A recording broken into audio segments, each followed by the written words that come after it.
함께 만드는 언론 미디어 협동조합 여기는 국민TV 함께 만드는 언론 미디어 협동조합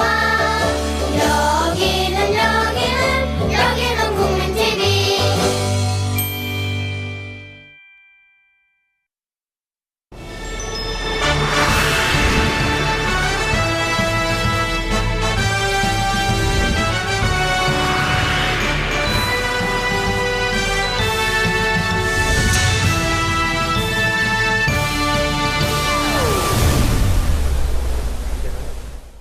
안녕하십니까? 쟁점 토론의 이강윤입니다. 세월호 특별법이 국회를 통과한 지 어느덧 1년, 그리고 특위의 기산 시점을 두고는 논란이 있습니다만 특위가 본격 활동을 시작한 지도 수개월이 지나고 있습니다. 그렇지만 특별한 진척을 보이지 못한 채 지지부진한 양상을 면치 못하고 있다, 이런 비판도 제기되고 있습니다. 물론 정부 여당의 노골적인 비협조와 특위 힘 빼기가 중요한 요인입니다만 예상됐었던 일들이라면 이것을 돌파해내는 특위의 추진력에도 아쉬움은 좀 남습니다. 또다시 허망함으로 해를 넘기는 세월호 참사, 그 해결책과 향후 모색해야 할 방안 등을 짚어보겠습니다. 오늘 토론자 소개합니다. 네, 4.16 가족협의회 유경근 집행위원장님 나오셨습니다. 오랜만입니다. 예, 안녕하십니까. 세월호 특위 비상임위원으로 활동하고 계시죠. 김서중 성공회대 교수님 자리 함께했습니다. 반갑습니다. 네, 안녕하세요. 최근에 보석으로 석방됐죠. 완전한 석방은 아니고요. 4.16 연대 박래군 상임위원 함께 자리했습니다. 고맙습니다. 예, 안녕하십니까. 바로 얘기로 들어가죠. 참 오늘 세월호 특위에서 진도 팽목항에 여러분들 내려가시고 했던데 구체적으로 무슨 일 때문에 저기 내려가게 됐는지요? 세월호 선체는 세월호 진상을 규명하는데 굉장히 중요한 진실을 담고 있죠. 근데 굉장히 오랫동안 지금 인양 작업이 지체되고 있고, 네. 최근에 중국 살비지에서 준비를 한다고 하지만 실제로 1년 만에 될 수 있을까 의문이 생길 정도로 굉장히 앞이 미혹한 상황입니다. 네. 그래서 이제 세월호 특조위 차원에서는 이게 혹시라도 유실될 수 있는 가능성을 생각해서 미리 선체 전체를 조사하고 그리고 그 안에 증거가 될 수 있는 부분을 미리 좀 찍어두고 그런 생각을 했어요. 네. 그래서 이제 해수부에 요청을 했죠, 그동안. 예. 그래서 셀비지의 협조를 얻어서 거기서 작업하는 동안에 우리 잠깐 도와주면 증거 남길 수 있다. 그랬는데 절대 그럴 수 없다고 결국은 그렇게 됐습니다. 중국 인양업체인 셀비지. 이제 해수부는 셀비지에서 받아들이지 않는다고 핑계를 대고 있지만 과연 해수부가 진짜 그런 도와줄 의지가 있는지는 좀 의심스럽긴 합니다. 우리가 발주사니까 예.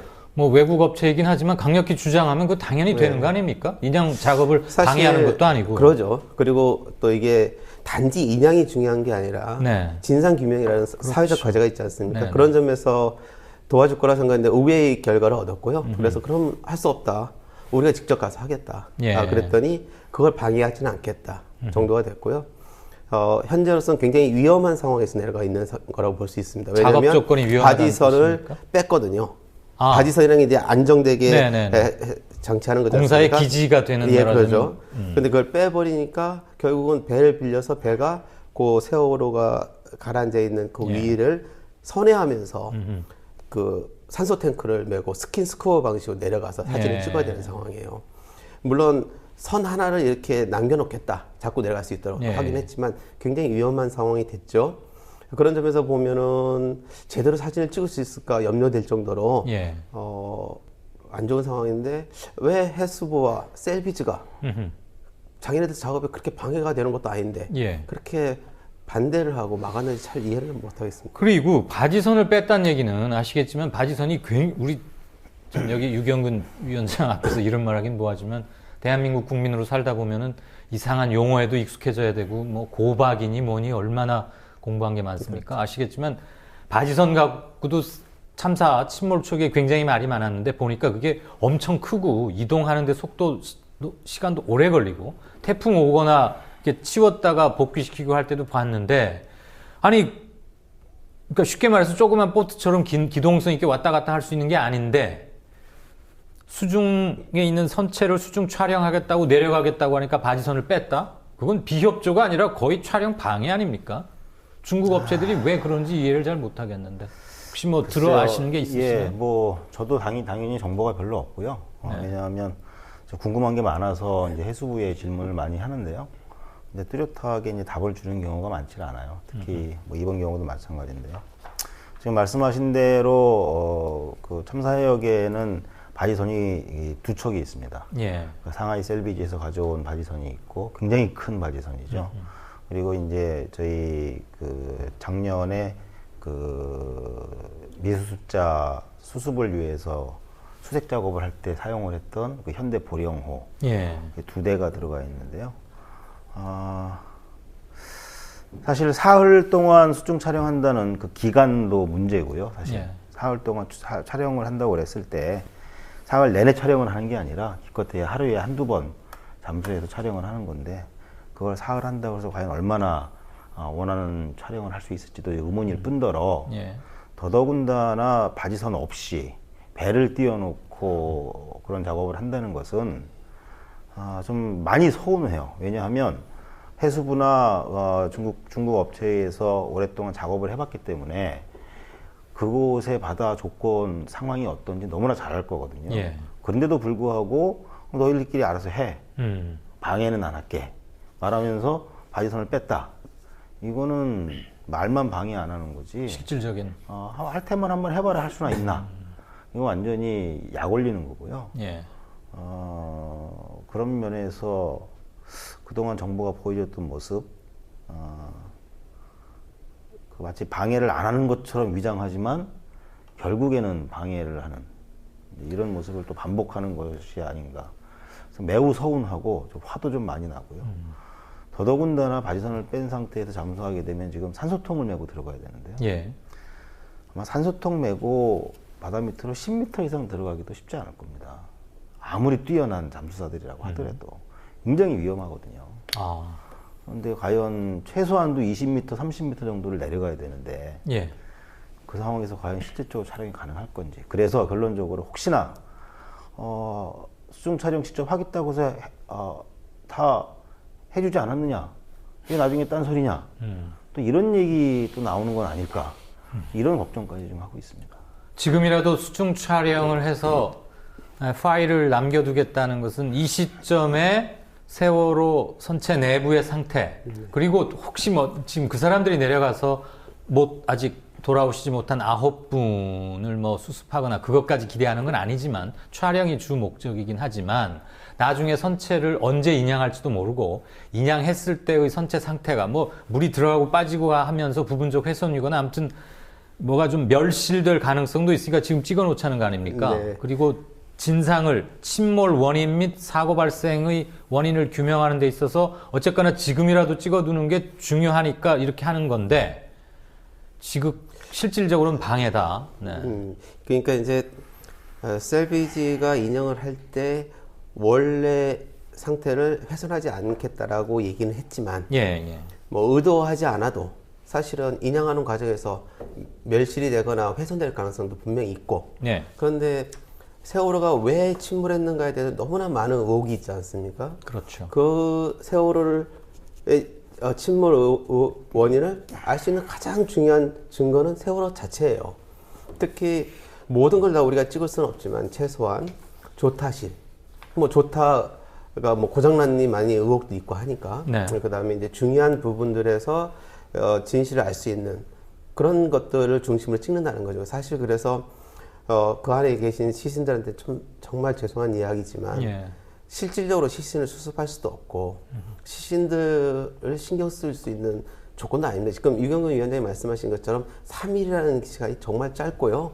그 안에서 다 들어갈 수 없고 해수부가 바지선까지 그러니까 쌀비지가 바지선까지 뺀 상태에서는 우리가 생각하는 그 부분만 이렇게 찍고 나올 수 있을까 지금 예. 염려하지만 예. 그러나 지금 안 하면 놓친다. 그나마. 이런 생각을 하고 있는 거죠. 그런데 물리적 조건으로는 과연 우리가 원하는 최소한의 촬영이라도 가능할까에 대해서는 지극히 불투명하고 우려된다 이 말씀이죠. 그것도요. 해수부한테 우리가 사실 벌써 한 2, 3개월 전부터 우리한테 기회를 달라고 그랬어요. 네.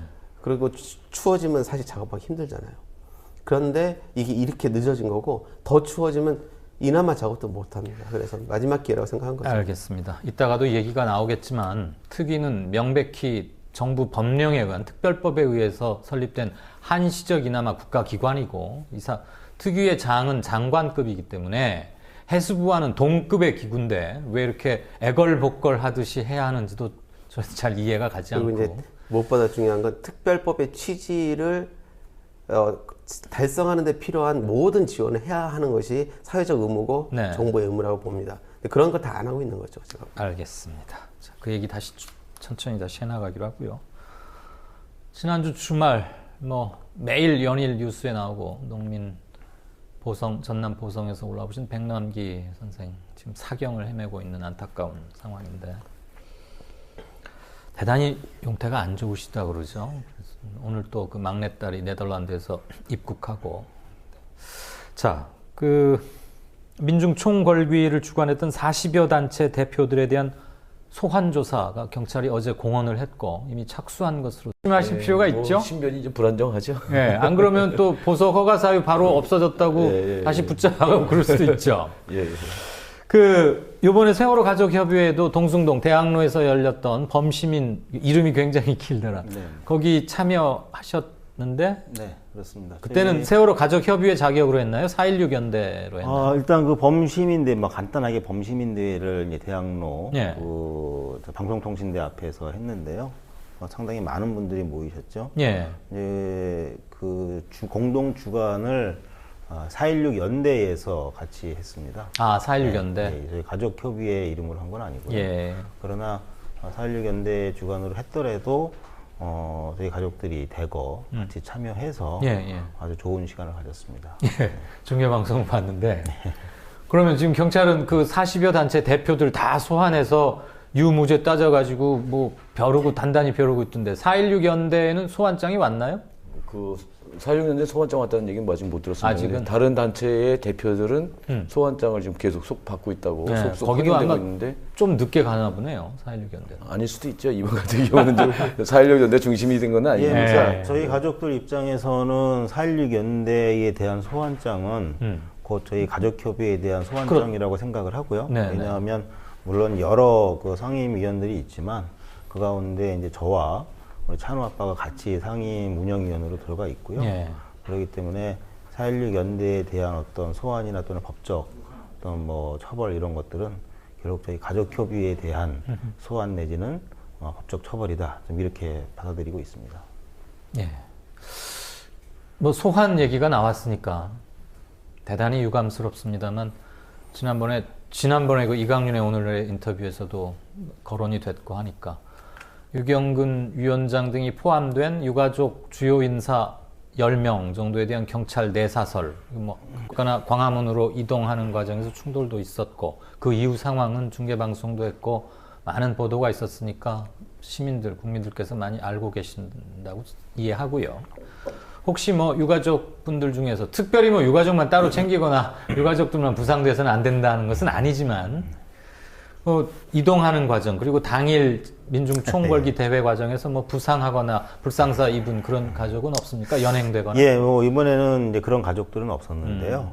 이제 그럴 수밖에 없었던 것이 저희들은 주로 광화문 앞에 태평로에서 있었던 그 현장에는 근처에도 가보지 못했습니다. 갈 수가 없었네. 네, 우선 저희들은 이제 광화문 광장 안으로 이제 가려고 했었는데 아예 접근을 못했죠. 그래서 저희 가족들이 지금 두 패로 나눠져서 한쪽은 광화문역, 그다음에 저를 포함한 또 다른 가족들은 경복궁역사 내에 감금이 됐죠. 감금이요? 모든 출입구에 경찰이 배치가 돼서 저희 가족들은 내보내질 않았어요. 그래서 거의 저 같은 경우에 한 4시간 정도를 경복궁역 역사 내에 지하에 감금이 돼 있어요. 감금이란 용어를 쓰신 이유가 있군요. 듣고 보니까 그냥 밖으로의 이동을 제한한 정도가 아니고 특정한 공간 내에 완벽히 묶어뒀다. 포위 내지는 그러니까 일반 시민들은 확인을 해서 다 내보내고요. 저희 유가족들은 아예 밖으로 못 나가도 철통같이 막아섰고요. 그거 뭐 워낙 사진이 많이 나왔으니까 다 보셨을 텐데. 예. 그래서 거의 한 4시간 동안을 역사 내에 갇혀 있었죠. 그리고 이제 밖에서 상황이 어느 정도 끝나가니까 예. 그때서야 매우 크게 뭔가를 베풀어 주는 것처럼 예. 길 열어주고 안내를 해주더군요. 근데 왜 안내를 하나 그랬더니 혹시 가족들이 나가다가 청와대 쪽으로 갈까봐 걱정돼서 나온 거였어요. 우린 절대 그런 목적 아니다. 그랬더니 쫓아오면서 광화문 가는 쪽은 이쪽입니다 하고 해가면서 길 안내까지 해주고. 근데 뭐 나와 보니까 이미 모든 상황은 끝나 있었죠. 끝나 있고. 그럼 뭐 자정을 넘긴 그 언저리쯤 됐겠네요. 네, 그렇죠. 예. 한 11시 정도에 나왔습니다. 정부의 특별한 보호를 받았다고 하겠습니다. 그날 차벽 친거는 평소보다 더 엄청 심했죠, 사실은. 그랬죠. 제가 이제 그날 회의가 있어갖고 광화문에 있었는데 예. 이제 말하자면 물대포소는 뒤편에 있게 됐어요. 아, 경찰대. 예, 그냥 광화문 광장 쪽으로. 예, 예. 근데 이제 뭐 그 앞에도 가보고 싶기도 했지만 또 다른 곳으로 이동할 필요가 있어서 곳곳을 돌아다녔는데 네. 일반 시민이라고 할 수 있는 사람도 아예 안에서 빠져나가지 못하게 막고 있었어요. 아, 네.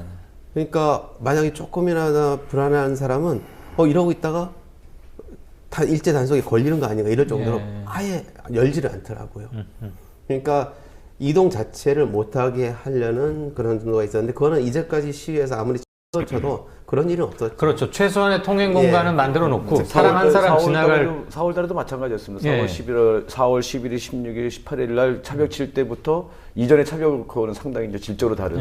예. 자기들은 지나갈 수 있도록 했다는데 실제 현장에서는 그렇지 않았거든요. 예. 그래서 이제 그 숨구멍이라고 그러는데 자기들은 예. 숨구멍을 열어줬다라고 하는데 특히 4월 18일 날 이런 것 때 같은 경우는 뭐 골목골목까지 5월 1일 날도 마찬가지고 예. 다 막아가지고. 일반 시민들인데 뻔히 이제 우리가 시위대도 아니라는 거 분명히 저기 하는데 심지어 뭐 중학생들 이런 애들까지도 가서 몇 시간씩 못 가게 막아놓고 이런 짓을 했으니까 이번에도 똑같이 이제 재현이 된 거죠. 제가 본 상황은요, 어린아이가 아파서 병원에 가야 된다고 엄마가 그러는데도 통과를 안 시켜주고 있더라고요. 꽤 오랫동안 실갱이하다 결국 나가긴 했지만 그런 상황도 있고 실제로 그 현장에 있던 사람이라면 아마 기자들이라면 이게 정말 폭발할 수밖에 없겠다. 네. 거기에 참여했던 사람들은 예. 그런 느낌이 들 정도로 심한 억압을 한 거죠, 사실. 집회 참가 시민들의 항의를 유발하는 철저한 그리고 공세적인 과잉 진압을 먼저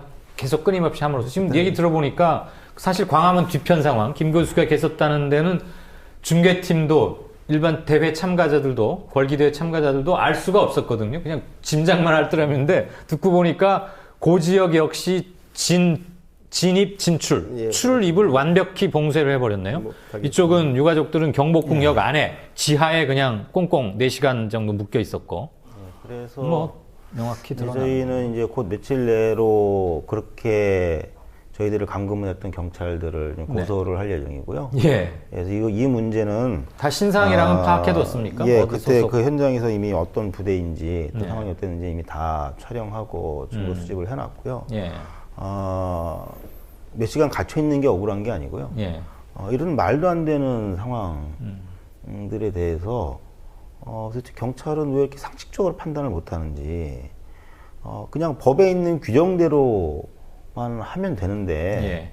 그것을 너무 아전인수격으로 해석을 하거나 또는 위법적인 행위까지 경찰임에도 불구하고 서슴없이 자행을 하는 거에 대해서 이건 분명히 좀 짚고 넘어가야 되겠다 판단을 해서 지금 저희 법률 대리인들이 이제 준비를 하고 있고 곧 며칠 내로 좀 서로를 제기할 예정입니다. 무도함과 상식의 실종을 목격한 지 지금 몇 년째이긴 합니다만 잠시 동안 할 말을 잃게 됩니다. 그럼 명백히 4시간 동안 특정 공간의 감금 행위군요. 그렇죠. 네, 무슨 범죄 예비 음모 혐의가 드러난 것도 아닌데 오로지 유가족이라는 이름만으로 감금을 했다. 알겠습니다. 경찰 얘기는 토론 초반인데 갑자기 우리가 공허해 줄 수 있으니까 조금 있다가 넘어가서 하죠. 자, 요 얘기만 하나 더 하고 당일 얘기는 그렇게 하고 이제 세월호 얘기로 넘어가겠습니다. 세월호 일주기 때 우리 저 박래군 상임위원 등등 해서 뭐 유가족분 물론이고 그때도 집회가 계속 열렸었고 추모제 걸렸는데 당연히 이제 연행되고 뭐 그랬었어요. 근데 이번에는 하도 많은 다른 시민들이 있어서 그렇지만 경찰의 이런 살인적 과잉 진압 이거 법적으로는 구체적으로 어떤 문제를 우리가 제기할 수 있을까요? 단지 그냥 분노와 뭐 이런 것만이 아니라 정확히 어떤 일테면 경찰관 직무법이라거나 뭐 이런 것들을 좀 명확히 팩트를 집어서 한번 생각해 봤으면 좋겠어요. 글쎄요, 뭐 저도 정확히 법적인 어떤 지식이 없기 예. 때문에 그러는데 이제 그 현장에서 있었던 사례를 놓고 보면 예를 들면 뭐 이런 거죠. 이제 저희 엄마들이 이제 갇혀 있으니까 그 지하 예. 역사 내에 의자에 앉아서 이렇게 얘기를 나누고 있는데 이제 옆에 어떤 남자가 유심히 그 얘기를 듣고 있어요. 그래서 혹시 저희 엄마가 이상해서 엄마들이 혹시 누구세요? 경찰이세요? 그랬더니 경찰 아닙니다. 예. 뭐 그러는 거예요. 그래서 아니구나. 그러고서 이제 또 얘기를 나눴죠. 근데 이제 다 끝나고 경찰이 내보내 주길래 나가는 중에 경찰 사이에 그 사람이 껴 있는 거예요. 그 얼굴을 기억하고 있던 엄마가 너무 놀래가지고 가서 아까 경찰 아니라고 그랬잖아요. 예. 그랬더니 갑자기 막 도망가면서 막 이러는 거예요. 옆에 이제 저희 변호사가 같이 있었거든요. 상황 설명을 했더니 이제 뭐 통신 뭐 비밀 보호법 뭐 이런 걸 얘기를 하면서 경찰이 자신의 신분을 속이면서 사복을 입고 그 안에서 뭔가 이렇게 얘기를 염탐을 하고 하는 거에 대해서는 이건 현행범이라고 지적을 하더라고요. 만약에 녹음 같은 걸 했다면 더더욱 예. 혐의는 커질 것이고. 물론 사찰 행위가 되는 거죠. 예. 네. 그런데 이제 그것들을 그 주변에 있던 경찰들은 그게 왜 불법이냐? 라고 오히려 우리한테 항의를 하더라고요. 업무 수행이었다? 예, 그래서 그랬죠. 저 사람 현행범으로 체포해야 된다. 예. 우리 직접 같이 그 상황을 지켜본 사람이 여기 있다. 예. 그랬는데 그게 왜 불법이냐?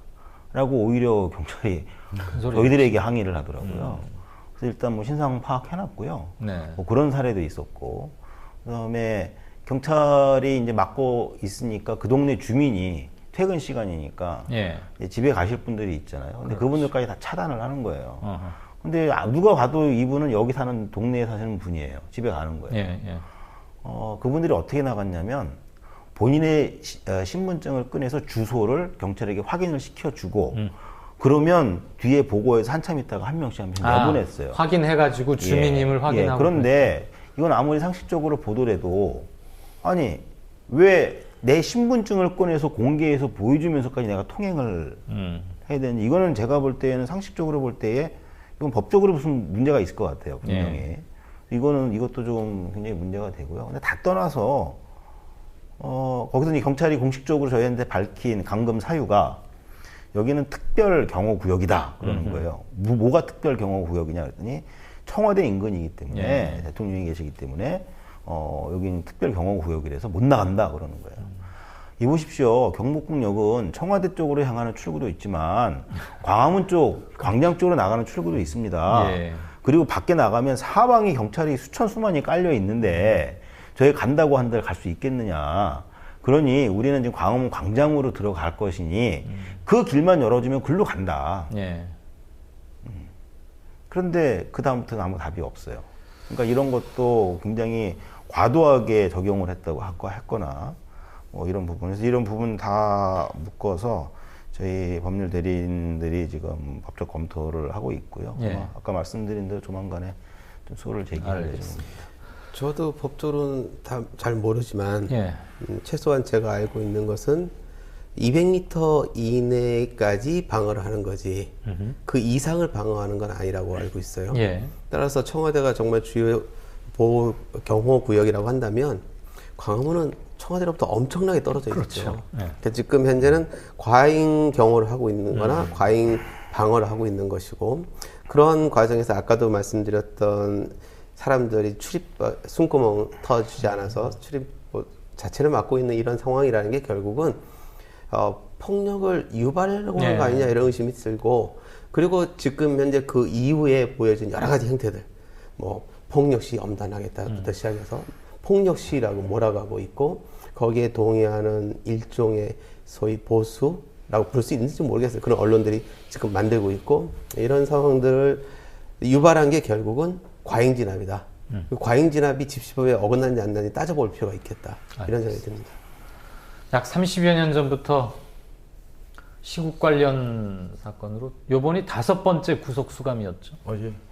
현장 활동과 뭐 집회 및 시위에 관한 거에서 대한민국에서 우리 박래군 상임위원보다 더 현존하는 전문가는 많지 않을 것 같은데 박 의원이 볼 때는 어때요? 이번 민중총궐기대회 경찰의 행위를 어떤 죄목 현행법으로 규탄할 수 있을지 적용할 수 있을지 모르겠습니다. 그 법으로 이게 이제 그 집회 및 시위에 관한 법률에 보면 이제 집회 시위 이제 방해죄가 있거든요. 예. 사실 그걸 적용을 해서 처벌을 해야 되는데 예. 하나도 하지 않는 거죠.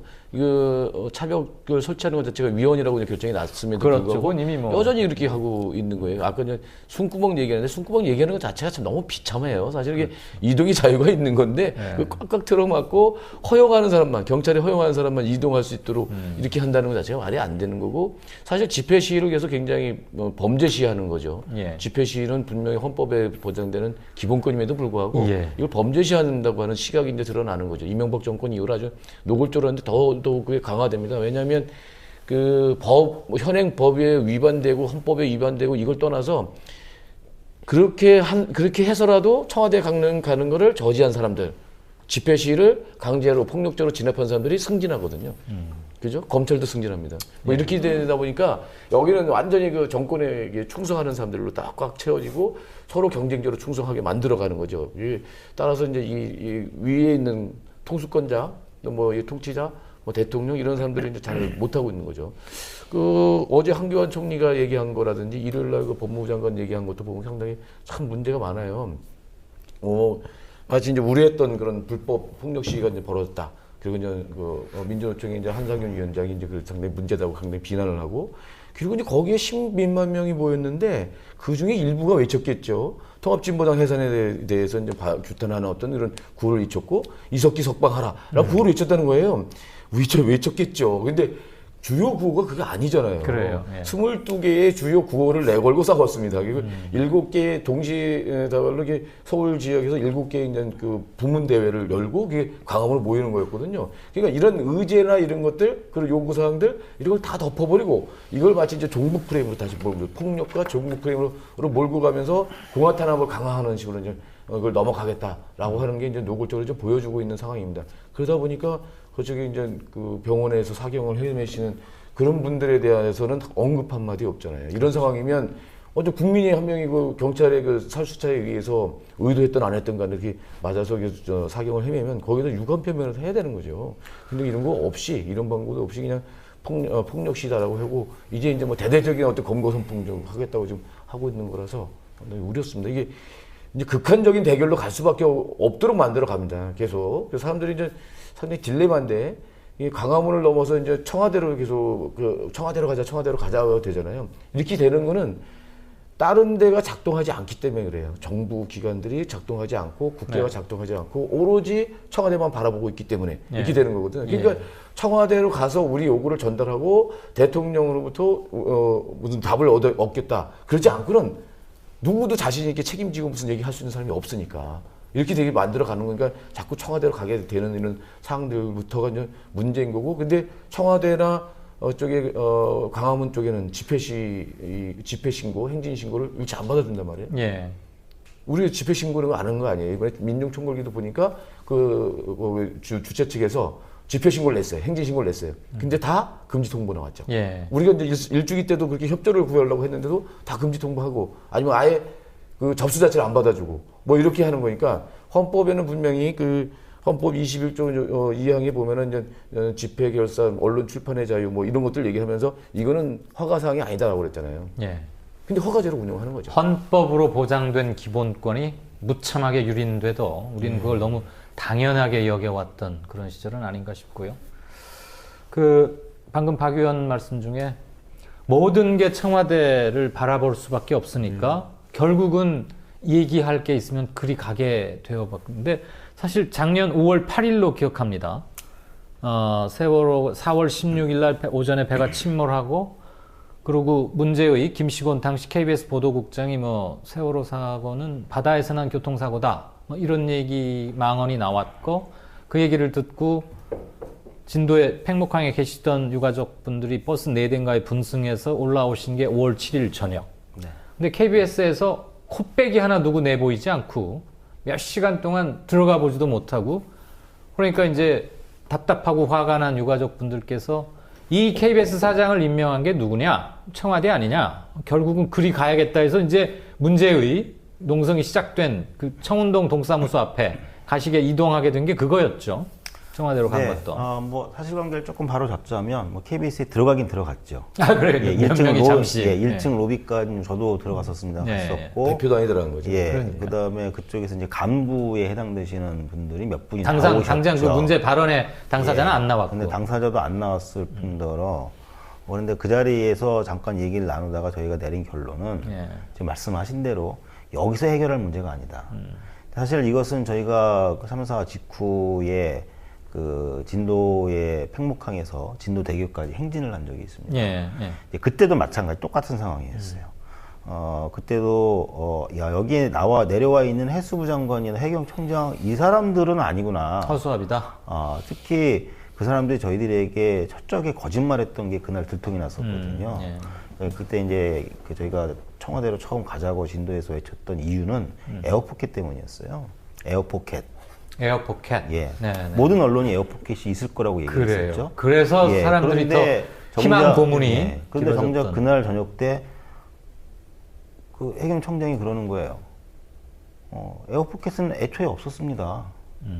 본인들은 알고 있었다는 거예요. 그러니까 저희들이 그 얘기를 듣고서 얼마나 화가 났겠어요. 예. 야, 아니구나 여기는. 이 사람들은 아니구나. 결국 이 문제를 책임 있게 답하고 해결할 사람 대통령밖에 안 계시겠구나. 네. 그래서 그때도 청와대 가자고 막 나왔었거든요. 대책 없이. 예. 근데 그때 5월 7일, 8일도 마찬가지였죠. 그런데 청와대 앞에 갔었고, 뭐 그것 때문에 이제 다음날 잠깐 들어가서 면담하고 뭐 나오기도 했습니다만, 그 이후에 모든 상황들이 다 그랬어요. 저희가 국회에서도 특별법, 오늘 뭐 특별법 얘기를 하겠습니다만, 특별법 만들 때에도 국회에서 여야 의원님들하고 계속 만나면서 우리의 생각을 얘기하고 네. 이렇게 했는데 결국 내린 결론은 국회도 안 되는구나. 여기도 결정을 못 내리는구나. 이거는 안 된다는 거예요. 허락을 받아야지. 누구의 허락 구체적으로? 그분들은 누구라고 얘기 안 하죠. 근데 누가 듣더라도 거기라고 예. 생각할 수밖에 없을 그런 얘기를 하시는 거죠. 예. 그래서 몇 주 동안을 그렇게 붙어 있다가 실례지만 야당 의원들도 누구의 허락을 받아야 한다 이런 식으로 얘기합니까? 아니요, 그건 그렇게는 아니었을 아니고요. 주로 여당 쪽에서 그렇게 하시고 야당에서는 네. 이제 이런 얘기를 주로 많이 하죠. 아마 어디에서 지시나 허락이 없으면 저 사람들은 결정 못 할 겁니다. 안 올릴 것이다. 뭐 이런 식으로 얘기를 하는 거고 그러기 때문에 현실적으로 이건 매우 어려운 일이다라고 스스로 자포자기하는 모습들을 예. 많이 보여줬죠. 자기 한계를 미리 딱 설정을 해두고 얘기를 하는 모든 난제가 한 군데로 모여 있고 네.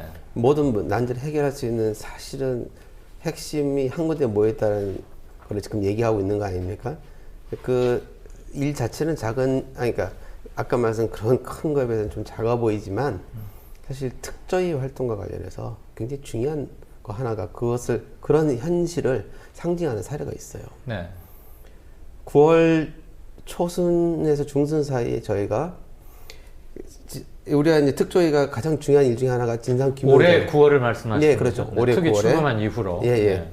진상 규명 아닙니까? 그리고 진상 규명의 공무원을 가장 상위에서 대표해 갖고 일을 할 사람이 진상 규명 국장이에요. 예.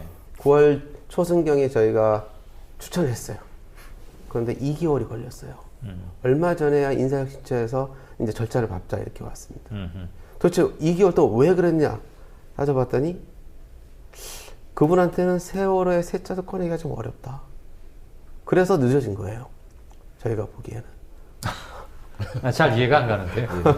무슨 의사를 너무- 확인하고 지금 추천했을 텐데. 근데 예. 유가족들도 여러 번 확인했고 저희들이 이제 세월호 특별법 그 제정하는 과정에서 진짜 여러 번 확인했습니다. 이게 예. 아까 이제 말씀하셨는데 위에서 가이드라인이 있고 그 가이드라인을 절대 넘을 수가 없어요. 위에서 오케이를 해야지 이게 되는 겁니다. 그래서 그렇게 되다 보니까 특별법 만드는 과정에 굉장히 우여곡절이 많았었던 거죠. 그 한 라인이 있는 거죠. 그래서 거기 그 여당의 국회의원들 이렇게 보면은 저 사람 허수아비예요.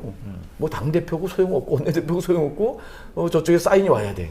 뭐 이런 식으로 돼버리니까 예. 참 이게 이제 지금 모든 우리나라 지금 이 모양 이 꼴로 가는 거에 이제 문제가 이제 그렇게 되는 거예요. 여당 원내대표를 그렇게 날려버리는 거 보면 이해 못할 바는 아닙니다만. 자, 지금 그 얘기가 나왔으니까 좀 앞당겨서 미리 하죠. 아까 제가 오프닝 멘트에서도 잠시 말씀을 드렸는데, 물론 특위가 힘든 여건에 놓여 있고 손발이 묶인 채로 일을 해야 하는 상황이란 건 압니다. 그렇지만 특위는 아까 뭐 숨구멍이라는 표현이 나왔는데 정말 숨구멍 같은 존재이기도 하고요. 그 힘들게 쟁취해낸 공적인 기구 아닙니까? 그런데 특위하는 걸 보면 좀 답답하기도 하고 무기력감에 빠지기도 하고 좌절감을 또 느껴야 되나. 물론 이제 비상임으로 활동하고는 계십니다만 특위는 17분의 상임위원들이 계시고 아니요. 5분의 상임과 5분과 이제 포함해서 12명 17명. 그렇죠. 하여튼 상임위원자가 붙은 분들이 이렇게 계시고 그분들이 중요한 의사결정에는 당연히 참가하시니까 저희는 오늘 김 교수님에게 특위에 대해서 화나고 답답하고 이런 거 좀 물어봐야 되겠어요. 그 특위도 청와대 눈치 보거나 가이드라인에 스스로 갇히거나 그래서는 적어도 특위는 안 되는 거 아닙니까? 어떻게 보세요? 특위의 일단 행동력? 예. 일단 저희가 하고 싶은 말은 있죠. 근데 이제 결과만 놓고 봤을 때 예. 사실 유구무원입니다. 어떤 상황이었든 간에 이 정도밖에 못하는 거는 특위의 문제라고 생각을 합니다.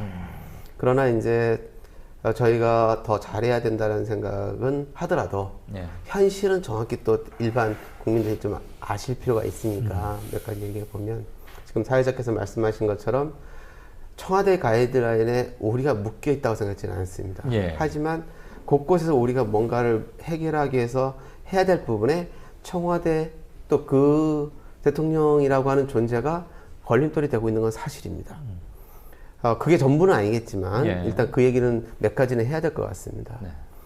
예를 들면 일반 국민들이 생각할 때는 1월 1일 날 법 통과돼 갖고 특위 만들어서 뭐 움직인다고 하는 것 같은데 결국 7월, 8월, 9월 될 때까지 아무것도 못 했지 않습니까? 예. 이게 작용하려면 시행령에 따라서 시행을 할 수 있어야 돼요. 네. 그러니까 5월까지 아무것도 못 했죠. 예. 근데 5월 달에 통과된 시행령도 사실은 결국은 특위에 법이 정해준 범위 인원이나 법이 정해준 인원에 따라서 예산을 배정받아서 할 수 있는 것들을 다 옥죄는 그런 내용을 담고 있었죠. 독소조항이 많았고 그렇죠. 모법의 정신을 예. 위배하는 건방진 그렇죠. 시행령이었다. 뭐 이거 그래서 다 아는 거고.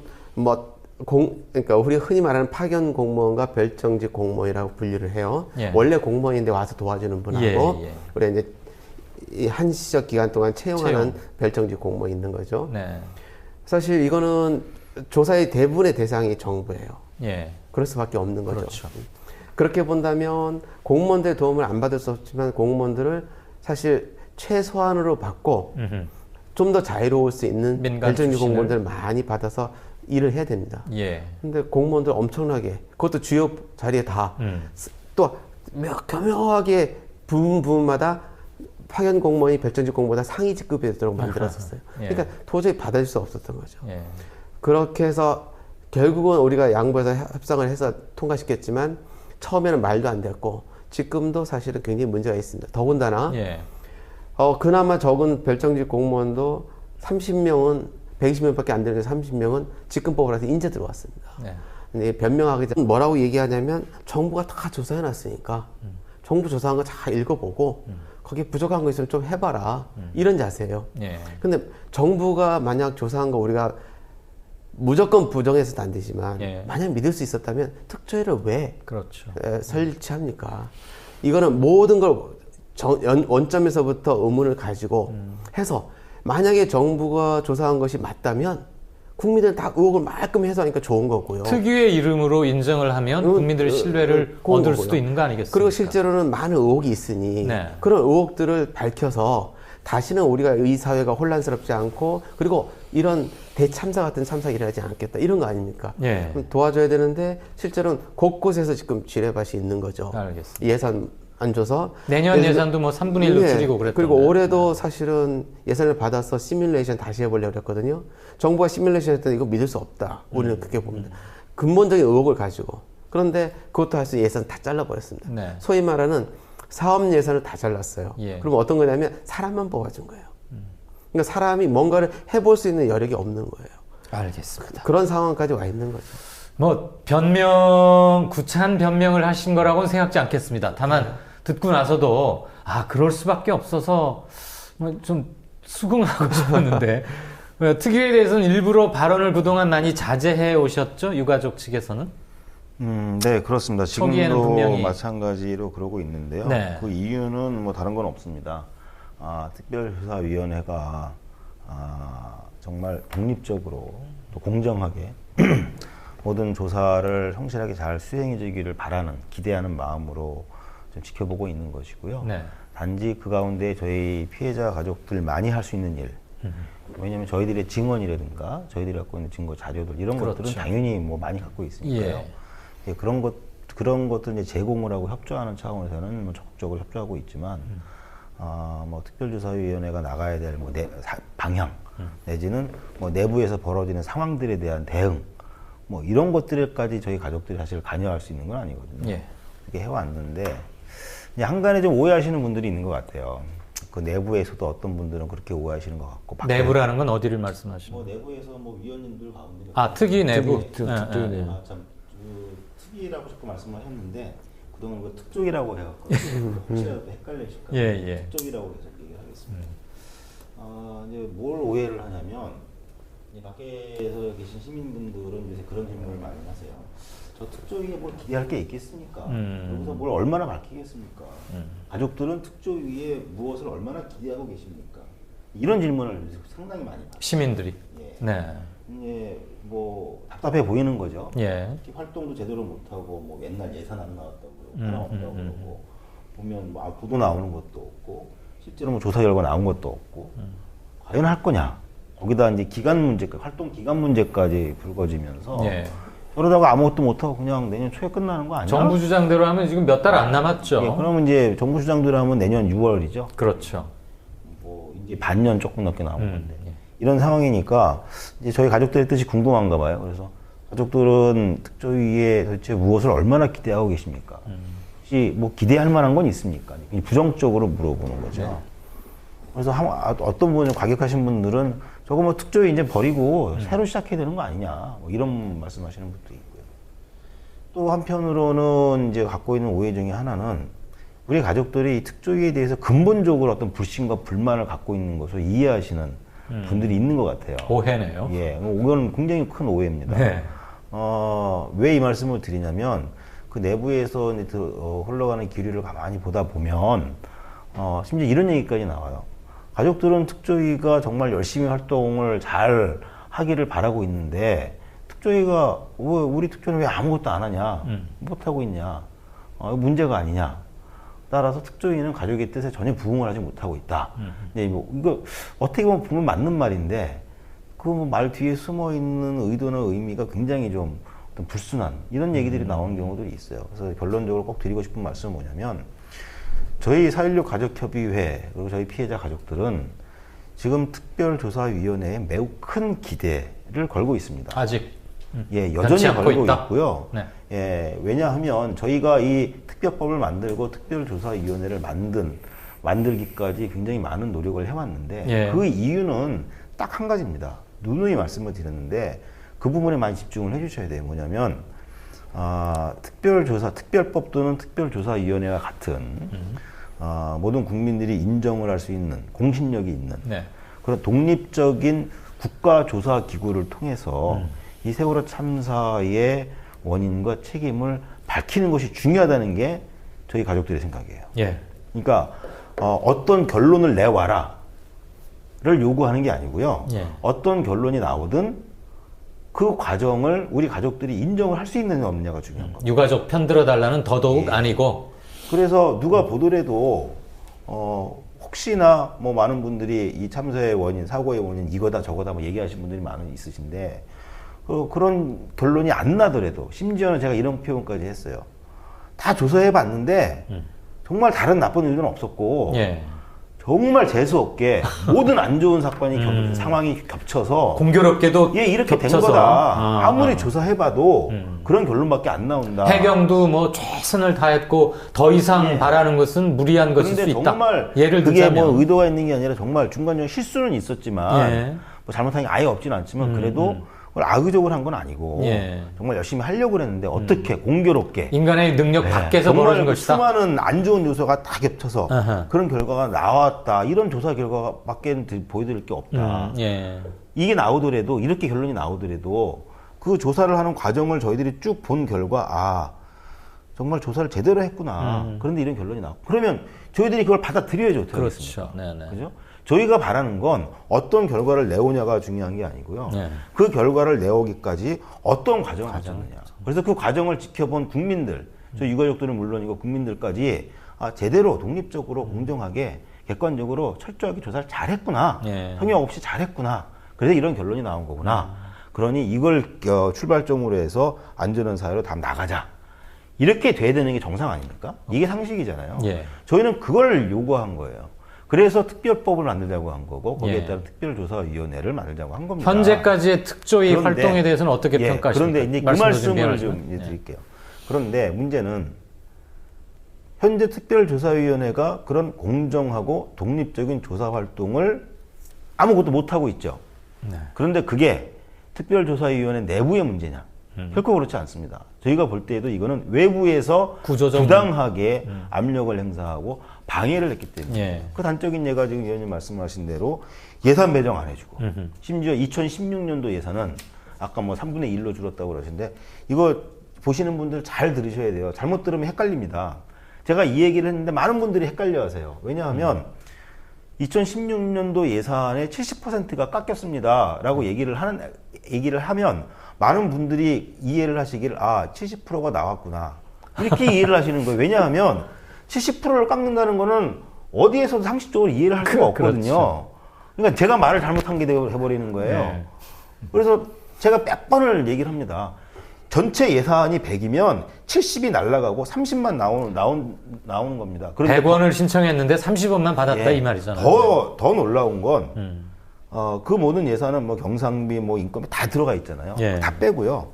진상조사를 하기 위해 직접적으로 투입될 예산, 특히 활동비. 진상조사 사업비. 예. 이 사업비는요, 91%가 깎였습니다. 아, 91%가 나온 게 아니고요. 9원밖에 안 나왔 91%가 깎였어요. 예. 특히 더 놀라운 것은, 세월호 선체가 인양이 된 이후에 네. 선체를 정밀 조사해야 한다는 것은 대한민국 국민이라고 그러면 누구나 동의할 겁니다. 기본이죠. 그건 당연한 상식이에요. 그런데 기재부에서는 세월호 선체가 인양된 이후에 정밀 조사하기 위해서 편성해서 요청한 예산을 100% 깎았습니다. 이런 상황에서 전액 과연 깎아냈다. 이 특별조사위원회가 제대로 활동하지 못하는 책임이 어디에 있느냐? 예. 지금 뭐 이번에 새로 되신 해수부 장관도 뭐 특별법의 취지도 얘기하고 기한 문제와 관련해서 뭐 주변에서 여러 가지 그 내부에 계신 분은 뭐 이상한 얘기 하시고 그러는데 저는 그분들한테 강력하게 요구하는 것은 정말 이 특별법의 취지와 목적이 무엇이냐? 그리고 그분들이 오히려 거꾸로 그렇게 얘기를 해요. 국회에서의 어떤 합의한 뭐 그런 취지, 뭐 국회에서 뭐 앞장서 가지고 이런 이상한 상황을 해결해주고 뭐 자꾸 이렇게 얘기를 하는데 그분들이야말로 이 국회에서 합의한 정신을 인정을 해야 돼요. 가장 대표적으로 그분들이 항의하는 것 중에 하나가 뭐냐면 17명 그 조사위원들의 구성 비율을 놓고 보면 뭐 좀 10대 7 아니면 뭐 10대 5 뭐 해가지고 뭐 좀 뭐 야당 성향이 있는 이런 분들이 더 많이 차지하고 네. 그래서 심지어 그 전 부위원장님 뭐 기울어진 운동장 이런 식으로 표현을 하는데요. 네. 저는 그렇게 얘기하는 것 자체가 국회에서 특별법을 만든 그 취지의 목적을 정면으로 위배하는 겁니다. 이게 특별조사위원회 내에서 힘싸움하고 파벌싸움하고 힘겨루기 해서 그렇게 구성을 한 게 아니에요. 예. 여야 국회의원들이 그렇게 하자고 합의를 한 겁니다. 예. 그리고 특별법에 그렇게 규정을 했어요. 예. 그거에 따라 구성이 된 겁니다. 그런데 그걸 그 안에 들어가 있는 조사위원들이 법을 뭐 받는지 안 받는지 모르겠지만 그걸 기울어진 운동장 이렇게 표현을 하는 건요 매우 사실을 심각하게 호도하는 거예요. 여기에 우리가 현혹돼서 속아 넘어가면 안 됩니다. 논란 끝에 사퇴한 그 조대환 부위원장 예, 말씀하신 그때는 거죠? 그런 말씀하시고 나가셨죠. 네. 근데 지금도 여전히 그런 이야기들이 나오고 하고 있는 것 예. 같은데요. 정말로 특별법의 취지와 목적이 무엇이냐를 다시 한번 심각하게 스스로 공부하고 고민하고 그리고 활동에 임해 주시길 바라고요. 네. 결론적으로 말이 길어 죄송합니다만 특별조사위원회 다시 강조하지만 저희 가족들은 이 특별조사위원회를 통해서 참사의 진상이 제대로 밝혀지기를 지금도 간절히 원하고 있고 그러기 위해서 저희 가족들이 돕고 협력할 것은 최대한 할 겁니다. 물론 잘못하면 저희 피해자 가족의 입장에서 예. 또는 비판 내지는 뭐 건의도 하겠죠. 그러나 그 모든 목적은 한 가지다. 알겠습니다. 그 사실 문제에서 잠깐 예. 한 가지 말씀드리면 이제 밖에서 볼 때는 뭐 12대 5니 10대 7이니 뭐 이러면서 예. 하는데 결과적으로 어떤 문제를 결정하는 과정에서 12 또는 10이 찬성을 하고 다른 쪽이 반대라는 상황이 있을 수는 있겠죠. 예. 하지만 국민들이 오해해서는 안 되는 것이 이게 마치 여야가 그렇게 나눠진 것처럼 생각하시면 안 돼요. 예. 여야는 동수로 추천을 했고요. 예. 그리고 대한변협이나 대법원에서 추천한 사람들이 있어서 분들도? 그렇게 된 겁니다. 예, 예. 그분들 만약 12대 5라고 해서 문제가 되고 계속 그렇게 된다면 여쪽에서 추천한 사람들하고 다른 추천 주체, 대법원, 변협, 그리고 야당에서 추천한, 그리고 유가에서 추천한 분들하고 생각이 다르다는 얘기고, 왜 항상 그렇게 달라야 되는가? 이건 뭔가 다른 은폐하거나 알려서 안 되는 뭔가 있어서 자꾸만 그런 거 아닌가? 이런 오해만 불러일으킵니다. 예. 그래서 국민들한테 말씀드리고 싶은 것은 추천 주체가 다양한 추천 주체가 구성한 특조위다. 이거는 여야의 문제가 아니다. 예. 이렇게 이해했으면 좋겠습니다. 저기 4.16 연대 박래군 위원께서는 특조위의 지금까지의 활동, 역할에 대해서 뭐 사견이어도 좀 불만이 많죠. 이제 여러 가지 어려운 조건이라고 하는 건 다 인정을 해야 되고. 그것도 예견됐던 어려움이기도 좀 한 것도 상당히 있고요. 예. 그러니까 저 지난번에 이제 시행령 만들 때부터 다 이제 의도가 이제 드러난 거잖아요. 굉장히 험난하겠다. 이거 특조위 이제 미래라고 하는 게 앞날에 굉장히 험난하겠다. 또 실제로 이제 그게 가동이 돼서 조사 활동을 할 때 과연 이제 정부 기관들이나 이런 쪽에서 협조해주겠냐 여러 가지 어려움들이 있겠다는 건 이미 이제 예견이 된 거죠. 근데 아주 굉장히 졸렬하게 지금 방해 공작을 하고 있는 거죠. 예산 안 주고 사람 안 주고 뭐 이런 식으로 하면서 이렇게 하는데 이제 특조위는 이런 어떤 어려운 조건들을 자꾸 핑계 댈 필요는 없다. 해서도 안 되고 이제 안 먹힙니다. 이제 안 먹히는 거고 오로지 이제 국민들한테 그걸 어떻게 이거를 인정받을 수 있느냐, 특조위가. 활동을 인정받을 수밖에 없습니다. 어려운 조건 속에서 최선을 다하면서 뭘 할 거냐. 그래서 그 특조위가 그 어려운 조건 속에서 할 수 있는 걸 정확하게 잡아내야 돼요. 전략을 세우라는 거죠. 전략적인 목표. 최소한의 목표를 설정하고 그건 무슨 일이 있어도 쟁취를 하라. 그러니까 저는 이런 겁니다. 이제 뭐 나중에 청문회 얘기도 하겠지만 많은 사람들이 이런 거예요. 검찰 수사도 다 끝났고 재판도 다 끝나가고 있는 판에 그렇죠. 특조위가 왜 필요하냐 이런 게 굉장히 많이 퍼져 있거든요. 그러다 보니까 김재원 그 의원이 했던 그 세금 도둑이나 이런 것들이 이제 먹히는 부분들이 있는 겁니다. 근데 그러면 특조위는 우리 특조위의 어떤 존재감을 드러내줘야 되죠. 자 보니까 검찰 수사 엉터리더라. 할 거 안 하고 다 뭉개고 잘라버리고 은폐하고 이런 거 아니냐. 그 굉장히 많잖아요. 그 기본적인 팩트조차도 확인도 안 한 것도 있고, 뭐, 저 같으면 이제 국정원과의 관계 이런 것들 같은 경우를 어떻게 수사하는 사람들이, 수사 주체가 국정원의 해명만 믿고 수사를 끝내버립니까? 이런 식의 것들이 너무 많거든요, 이 저거들이. 이런 것들을 제대로 드러내면서 세월호 참사의 진상규명을 위해서는 아직 할 일이 엄청나게 많다라고 하는 거를 보여줘야 돼요.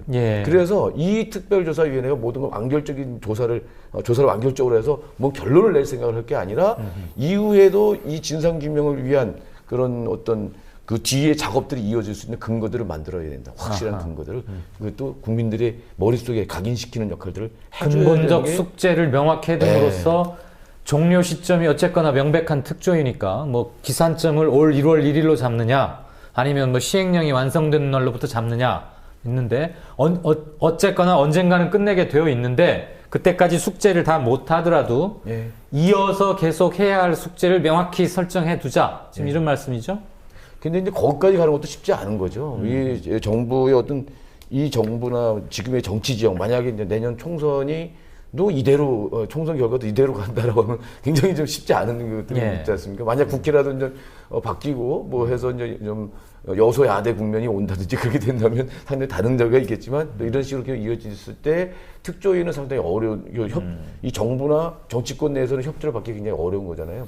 그래서 특조위는 이 피해자 피해자들이랑 뭐 이게 4.16 연대라든지 이런 시민들 또 이제 이 국민들로부터 지지를 끌어내기 위한 네. 이런 것들을 계속적으로 노력을 해야 된다. 그래서 다른 일보다도 거기에 좀 중점을 해서 예. 함께 국민과 함께 해가는 조사 활동 그런 특조위 이렇게 방향 설정하고 가져야 되는 게 아니냐. 근데 지금까지는 그런 면에서 좀 많이 부족한 거예요. 그러다 보니까 국민들이 특조위가 뭘 하느냐 하는 게 없잖아요. 예. 뭐 보여줘야 되거든. 그래서 뭐 이런 어려운 점도 있다고 한다면 그냥 뭐 어렵다 이런 게 아니라 네. 어떤 상황에서 이 설득이 있어야 돼요.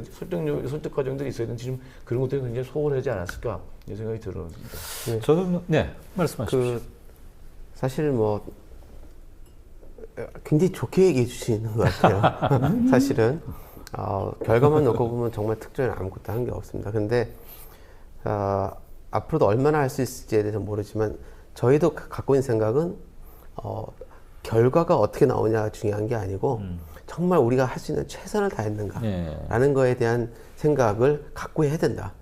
그래서 그거를 하겠다는 생각은 있습니다. 근데 이제 변명하는 건 아니고요. 단지 우리가 이제 열심히 일을 하거나 그럴 때 사실 국민들의 지지나 성원이라는 게 가장 중요하지 않겠습니까? 예. 우리를 믿지 않으면 저쪽도 방해하고 있는데 국민도 지지하지 않으면 무슨 힘으로 하겠습니까? 그렇죠. 그런 의미에서 간단하게 제가 현재 특조위 어느 정도까지 와 있는가만 말씀을 드릴게요. 네. 이해를 하시는 게 필요할 것 같습니다. 7월 달에 비로소 우리가 조사관들을 임명할 수 있는 상황이 왔습니다. 그래서 조사관들이 활동을 시작한 게 7월 말입니다. 뭐 그 앞에 시행령 문제는 다 아실 테니까요. 그리고 그때부터 우리가 한 작업은 뭐냐면 소위 사건을 직권 조사하는 게 있고 신청 사건이라는 게 있을 수 예. 있습니다. 신청 사건을 또 직권을 할 때 이걸 어떻게 절차를 밟아서 할 것인가에 관한 의결을 과정을 거치는 게 필요합니다. 그 과정에서 2개월 정도 준비를 하는데 그때 특조위의 별정직들은 밖에서 관심이 있는 사람들이었을 가능성이 대부분 많지만 예. 사실 어떻게 우리가 해나가야 될까 교육도 받아야 됩니다. 그런 준비 과정이라는 게 사실 2개월 있었고요. 2개월 신청 받기 시작해서부터 지금까지 신청을 받는데 이게 생각했던 거랑 좀 다르더라고요. 그러니까 신청을 받으면요. 신청을 의결을 하기 위해서 조사하는데 인력이 굉장히 많이 들어가요. 그래서 지금 사실은 밖에서는 이해 못 하셔서 어쩔 수 없는데 신청 사건을 처리하기 위해서 사전에 조사하고 서류 만들고 하는 작업이 조사관들이 거의 다 붙어 있어요. 일부 조사관들은 또 다른 우리 직권조사를 위해서 용역 사업을 진행하고 있습니다. 그 기간을 단축할 수는 없습니까? 그러니까 뭐 저희로서는 너희들이 무능해서 단축 못했다고 하면 할 말은 없고요. 예. 저희들은 하여튼간 그 작업을 몰라서 질문하는 거예요. 저희들은 할 수 있는 하고 있습니다. 그런 와중에 그러고 이제 신청 사건을 제가 보기에 한 80~90% 받은 것 같습니다. 네. 이런 상황에서 시간이 막 가잖아요. 그래서 저희가 이제 나중에 한번 질문하실 거라고 하던데 청문회 같은 것들을 네. 준비한 이유도 거기 있는 거죠. 바로 지금 그 얘기로 예. 넘어가죠. 예, 그런데 지금 예. 또 조금 남으셨어요? 아니, 설명하실 뭐 거 그렇게 대충 하면서 다 같이 전달은 된것 설명을 드리겠습니다. 같은데. 예. 자, 12월 14일부터 3일간 16일까지 네. 세월호 특조위가 주체가 돼서 청문회를 열겠다는 거죠. 이게 지금 말하자면 특조위 최장 1년 6개월을 활동할 수 있는데 마지막에 이제 최종적인 보고서 내는 그때까지 전까지 전 상황에서는 가장 하이라이트 중에 하나 이렇게 봐도 됩니까? 꼭 필요할지 안 필요할지 모르지만 특별법이 부여하고 있는 권한 제일 큰 권한은 특별검사제도입니다. 예, 특검에게 수사를 특검이 의뢰하는 필요한 거죠. 것을 우리가 발견하면 네. 특검할 겁니다. 예, 그러나 이제 특검이라고 하는 정말 특별한 권한을 제외하고 우리가 조사를 하면서 많은 난관에 부딪힐 거라고 생각합니다. 예. 사실 그렇게 제대로 순순히 조사에 응하지 않을 거고요. 그렇죠. 물어봐도 대답하지 않거나 소환까지 응하지 않을 수도 있습니다. 그럴 경우에 우리가 할 수 있는 굉장히 유용한 방법이 청문회입니다. 공개 청문회고 중계 방송을 통해서 예, 그리고 네. 뭐 알리는 것도 중요하지만 청문회는 소환에 응하지 않으면 처벌을 우리가 요구할 수가 있어요. 예, 예. 그러니까 소환해서 우리가 이제 조사를 할 수 있는 하나의 방법인 거죠. 네. 그런 의미에서 또 청문회는 특별검사제도가 2번만 할 수 있는 것과 달리 이거는 뭐 횟수에 관계없이 할 수 있습니다. 물론 예산을 깎은 이유도 그거 있지 않을까 하는데 청문회도 돈이 들어가는 거죠. 그러나 예산을 다른 예산을 아껴서라도 필요하다면 청문회 할 겁니다. 그러니까 이번 첫 한 번만 하는 건 번째는- 아니죠? 그렇죠. 사흘은 좀 짧다는 생각은 안 하십니까? 사흘이 좀 짧다고 생각할 수 있고요. 더 길게 하면 좋겠다는 생각을 할 수 있겠지만 네. 사실은 이런 현실이 있습니다. 가장 좋은 이상적인 청문회는요. 소환 조사를 해서 예. 우리가 충분히 조사하는 과정에서 아까 말한 대로 소환에 불응하거나 제대로 신문에 응하지 않아서 예. 밝힐 수 없는 상황이 발생했을 때 청문회를 통해서 사실은 우리가 소환 조사해서 밝히는 거죠. 예. 근데 지금은 아까 좀 설명드리는 것처럼 신청 사건 조사 결정을 하기 위해서 준비하는 것만 해도 사실 얽매여 있습니다. 예. 조사 많이 못한 건 사실입니다. 예. 이런 상황 속에서 5일 6일하는 것이 중요한 게 아니라 기간이 얼마 되든 그 기간 내에 우리가 뭔가를 밝힐 수 있느냐가 중요한 거죠. 그래서 현실적으로 우리가 밝힐 수 있는 것을 주제로 잡고 해보니 한 3일이면 작은 주제이지만 꼭 필요한 주제를 네. 소화할 수 있겠다 이렇게 판단한 겁니다. 알겠습니다.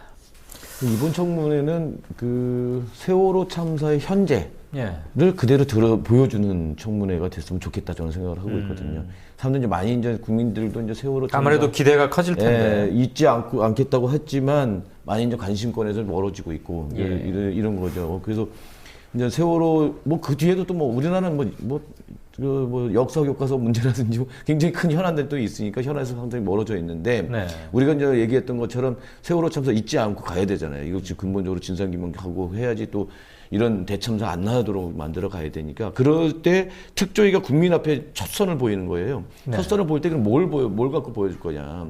세월호 참 아까 제가 이제 말씀드린 것처럼 세월호 참사 진상규명이 왜 필요한가, 특조위 활동이 왜 필요한가. 이런 것들을 어떻게 보여줄 거냐를 많이 고민을 해서 청문회 전략을 좀 이거 짜야 된다고 생각합니다. 그래서 어떻게 국민들한테 말을 걸 거냐 사실. 그래서 그걸 또 지지를 받아낼 거냐. 박 이런 것도 의원께서 해야 지금 되거든요. 이 자리에서 팁을 하나 주시죠. 글쎄요, 제가 보기에도 요거까지 저희도 사실 고민하고 있는 부분입니다. 네, 그러시겠죠, 이제 그걸 당연히. 어떻게 구현할 거냐 이제 남은데 지금 사실 그 고민하고 있습니다. 무엇과 어떻게가 가장 네. 중요한데. 그래서 이제 굉장히 세월호 특조위 해야 될 일의 범위는 넓지만 사실 세월호 대참사와 관련해서 침몰 원인과 왜 구조에 실패했는가 예, 이게 그거 가장 정말- 핵심 중에 하나라고 봅니다. 그렇죠. 근데 이제 침몰 원인을 갖다가 우리가 청문회를 통해서 더 밝혀야 될 정도로 하려면 사전 조사가 사실 많이 필요합니다. 뿐더러 결정적으로는 선체 인양을 해서 뒤늦게라도 배 그 자체를 확인하고 네. 형사사건을 종료하려면 주요 증거나 증인에 대한 조사가 이루어지고 나서야 사건을 종료하는 거 아니겠습니까? 세월호 침몰 사건의 가장 중요한 핵심적인 증거는 두말할 것 없이 304분의 희생과 선체죠. 네. 근데 침몰 원인이 이제 굉장히 중요한 건데 예. 우리가 이제 세월호 대참사를 경험하면서 정말 국민들이 다 경악했던 것은 침몰 원인도 원인이지만 어떻게 그렇게 구할 수 있을 거라고 충분히 보일 수 있는 상황에서 구하지 못했는가라는 거잖아요. 네. 이제 구조 군안에 실패하는 원인들을 우리가 좀 보려고 하는 게 이번 청문회입니다. 네. 그런데 이제 다행히도 구조 군안 청과 관련해서는 뭐 검사청부터 시작해서 감사원까지 굉장히 많은 자료들이 있습니다. 예. 그래서 일단 전체가 어떤가를 보일 수 있습니다. 근데 저희가 지금 조사를 미흡하게 했지만 여러 가지 자료를 갖다가 검토해 본 결과 사실 검찰청이나 감사원이나 해심원이나 국정조사에서 했을 때 예. 밝혀진 것은 정말 부족할 뿐만 아니라 예. 왜 이걸 이거 왜 안 밝혔을까? 이걸 왜 조사를 더 안 놓쳤을까? 했을까? 하는 부분들 몇 가지가 보입니다. 부실 수사 같은 거 그게 있죠. 세월호 대참사의 전부를 설명할 수는 없겠지만 예. 가장 중요한 구조군안 중에서 상식적으로도 의문을 가질 만한 부분들을 보여줌으로써 예. 왜 세월호 특조위가 필요했고 네. 앞으로 할 일이 정말 많은데 예. 활동 기간이 이렇게 제한돼 있고 그것도 방해에 의해서 시간을 많이 낭비했고 예. 그렇다면 앞으로 활동 기간을 더 줘서라도 밝혀야 되는 거 아닌가? 이런 국민적 국민들의 공감을. 판단에 우리가 도움을 드리려고 청문회를 지금 준비하고 있는 건데 네. 결과는 이제 열어봐야겠지만 하여튼 저희들의 목표와 의도는 그렇습니다. 아까 그 유경근 집행위원장께서 말씀하셨는데 유가족을 포함한 국민들이 특위의 활동 과정을 수긍할 수 있고 내적으로 마음속으로 승인할 수 있다면 당사자이지 않습니까 지금? 이분들이 먼저 어떤 결과가 나오든 우리는 수용하겠다. 그거는 뒤집어 말하면 특위는 어떤 결과물을 내놓는 것도 중요하지만 물론 국민적 관심사이고 당연히 기대는 합니다. 그런데 결과물 어떤 형태 어떤 수준의 결과물이건 간에 그것을 그거에 도달하기까지 과정에서 승인과 동의를 유발할 수 끌어내야 하는 것이고 그렇다고 우리가 특유의 매일매일의 하루의 행정활동을 뭐 중계방송하듯이 할 수는 없잖아요.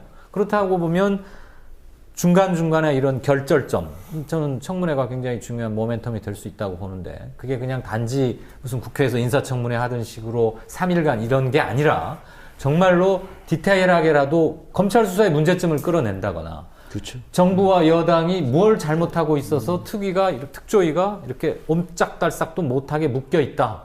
그럼에도 우리는 이것을 제기한다. 지금은 오로지 국민만 보고 가야 하는 게 아닌가? 특조위는 앞으로 남은 기간 동안.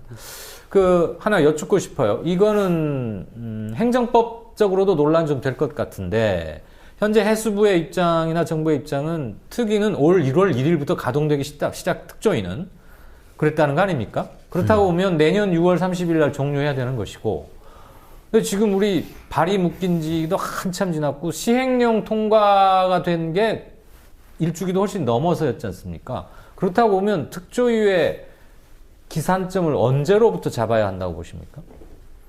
그래서 이건 너무나 상식적인 문제라서 특별조사위원회가 활동하는 목적은 네. 세월호 참사의 원인과 책임을 밝혀내는 거잖아요. 네.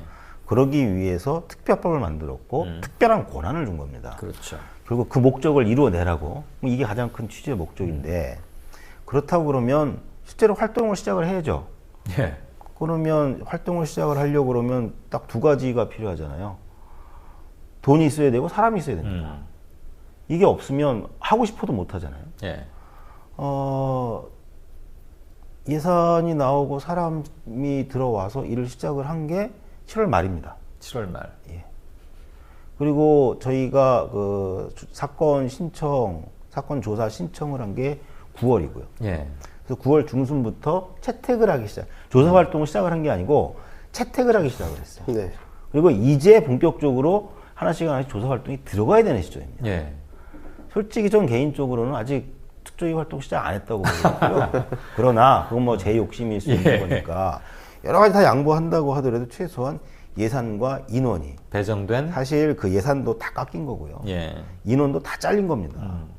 특별법에 120명 할 수 있게 해놨는데 그걸 다 70명으로 줄인 거 아닙니까? 예. 이것도 마음에 안 들지만 어쨌든 그걸 다 100% 양보해서 인정하더라도 그 줄어든 예산과 줄어든 인원이 완비가 돼서 업무를 시작했을 때부터 활동이 시작됐다고 봐야죠.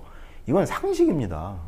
여기에 이런 토를 달고 저런 토를 달고 심지어 현재 해수부 장관 새로 되신 분은 뭐 기한 선체 인양된 이후에도 활동 기간을 보장하는 취지 뭐 이런 얘기 했더니 그건 특별법의 취지가 아닌 것 같다 뭐 이런 엉뚱한 얘기를 하고요. 예. 아니 제일 가장 중요한 선체 증거 조사도 못했는데 어떻게 특별조사위원회 활동을 종료를 합니까? 만일에 종료를 해야 되면 종료하고 그 다음날부터 다시 시작하면 되죠.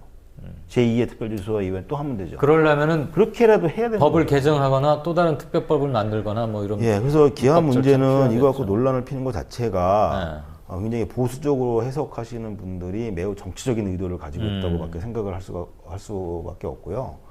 정말 상식적으로 생각을 하셔야 돼요.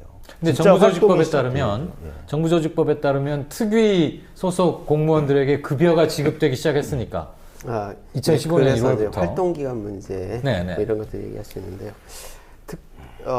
이번에 특별법은 굉장히 다양한 측면들을 갖고 있습니다. 예를 들면 이제 법이 시행되면 대개 다른 데는 장기간 지속되는 위원회이기 때문에 법이 시행되는 순간 이미 위원도 같이 임명이 되고 그리고 예산도 이미 미리 짜놓고 다 이렇게 됩니다. 근데 이번은 그런 상황이 아니잖아요. 그래서 법은 뭐라고 했냐면 법 시행되는 순간부터 위원들의 임기는 시작이 돼요. 네. 하지만 활동 기간이 연장이 되면 활동 기간만큼 위원들의 임기도 연장된다. 1년이라고 하지만 또 이런 것도 해놨어요. 그리고 아까 이제 우리 유경근 위원장님 말씀하셨지만 그럼 활동 기간은 어떻게 볼 건가? 특히 법 시행되면 법 시행 때부터 위원회 있는 거 아니냐 이렇게 생각할지 모르지만 구성을 마친 날부터 이렇게 표현을 해놨어요. 구성을 마친 날이라는 게 무슨 뜻이냐? 결국 활동을 시작할 수 있어야 이게 활동 기간이라고 본다 이렇게 본 거죠.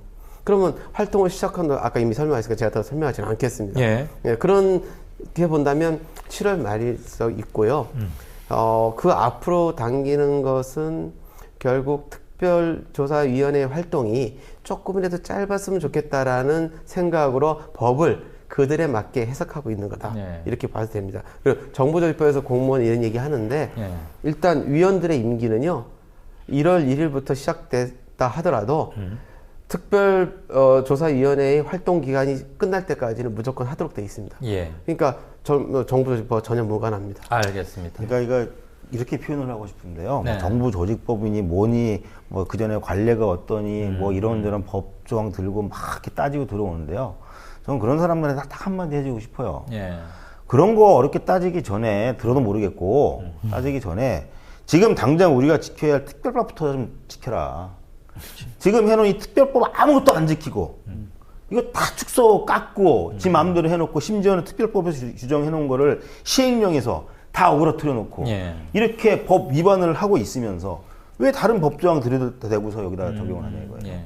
딴 거 다 필요 없고 현재 가장 중요한 세월호 참사 진상 규명을 위한 이 특별법부터 좀 지키고 얘기를 하자. 알겠습니다. 이 얘기를 좀 하고 싶습니다. 관례 얘기하는데 관례도 사실 안 맞아요. 예전에 이제 의문사 진상규명위원회나 네. 진실화해위원회나 뭐 이런 것도 많이 만들었잖아요. 조사기구들 많이 만들었어요. 그렇죠. 그래서 마지막에 노무현 정권 하반기에는 이 조사기가 너무 많다는 비판이 받을 정도로 이렇게 했었는데 그래서 여러 가지 이제 과거도 있지만 이런 정보가 없었어요. 이렇게 특별법을 자의적으로 해석하면서 그러니까 아무리 위원들이 위원 구성이 됐다 하더라도 임명장 받은 게 3월달이잖아요, 그죠? 예. 3월달이고 거기에 이제 뭐 위원들이 아무리 저걸 했어도 손발이 있어야지 움직일 거 아니에요. 손발을 네. 안 주고서 위원들은 몇 명이서 뭐하고 뭘 하라고 한 거 그것도 뭐 활동할 수 있는 그 기한을 잡는다는 건 말이 안 되는 거거든요. 적어도 상식적으로 아무리 보는 거죠. 거슬러 올라가도 시행령이 통과된 그래서 시행령과 관계 없고요. 네. 시행령과 관계. 예, 저희가 볼 때는 7월 아무리 빨리 잡아도 7월 그러니까 돈과 예산이 나오- 7월 말부터로 시작을 돈과 예산이 나오려면 근거가 되는 저 표는 저 잠깐 틀렸네 저기가. 시행령이 있어야 되니까. 표에.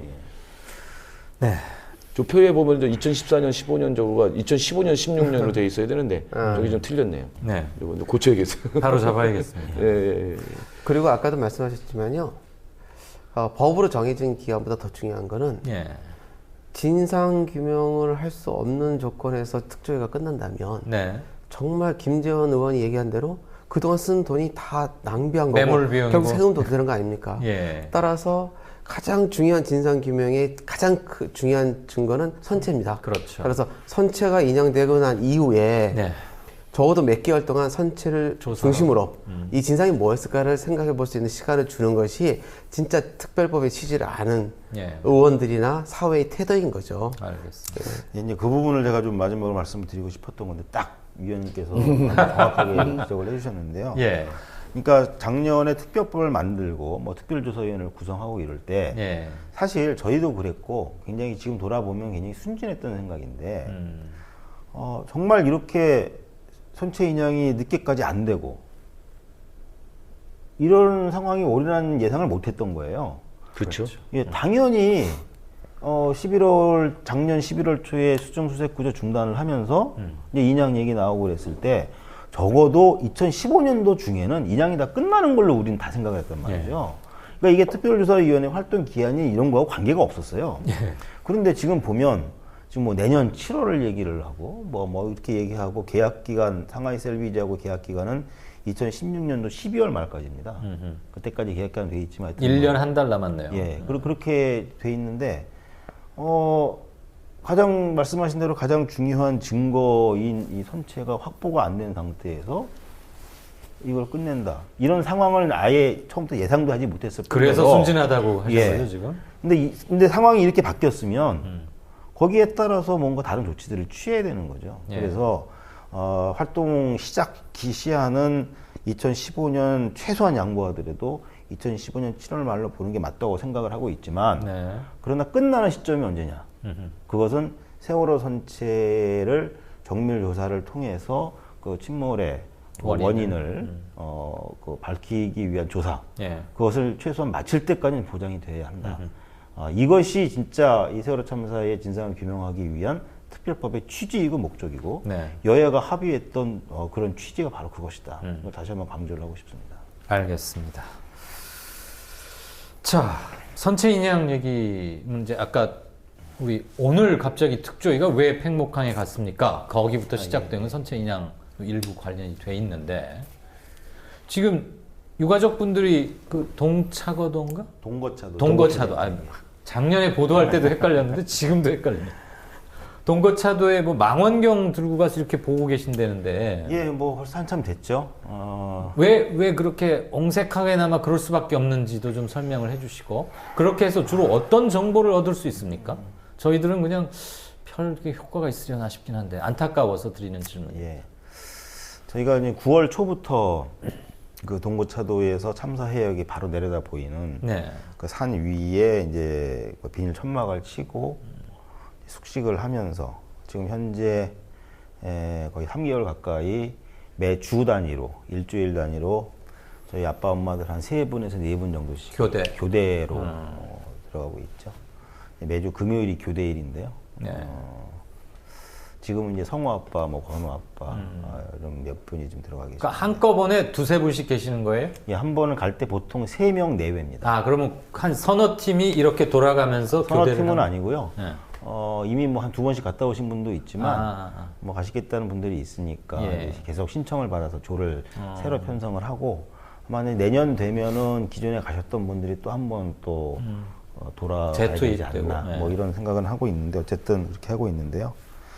아까 거기서 뭘 어떻게 볼 수 있느냐 말씀하셨는데 사실 엄밀히 따지면 거기서 저희가 확보할 수 있는 정보는 거의 없습니다. 예. 사실 중요한 거는 그 수중에서 어떠한 작업을 어떻게 하고 있는지를 보는 게 중요하고 그걸 확인하는 게 중요한 건데 뭐 허블 망원경을 갖다 놓고 본들 마다밑이 보이겠습니까? 그렇죠. 그런 차원에서는 저희가 정말 얻을 수 있는 정보는 극히 제한적인데요. 근데 그럼에도 불구하고 거기에 가 있을 수밖에 없는 이유는 이 세월호 선체 인양의 모든 과정이 너무 철저하게 비밀에 베일에 쌓여 있기 때문입니다. 이건 너무 비상식적인 현상이 또 일어나는 건데요. 그러니까 우리가 너무 답답하니까 그런 비유를 해요.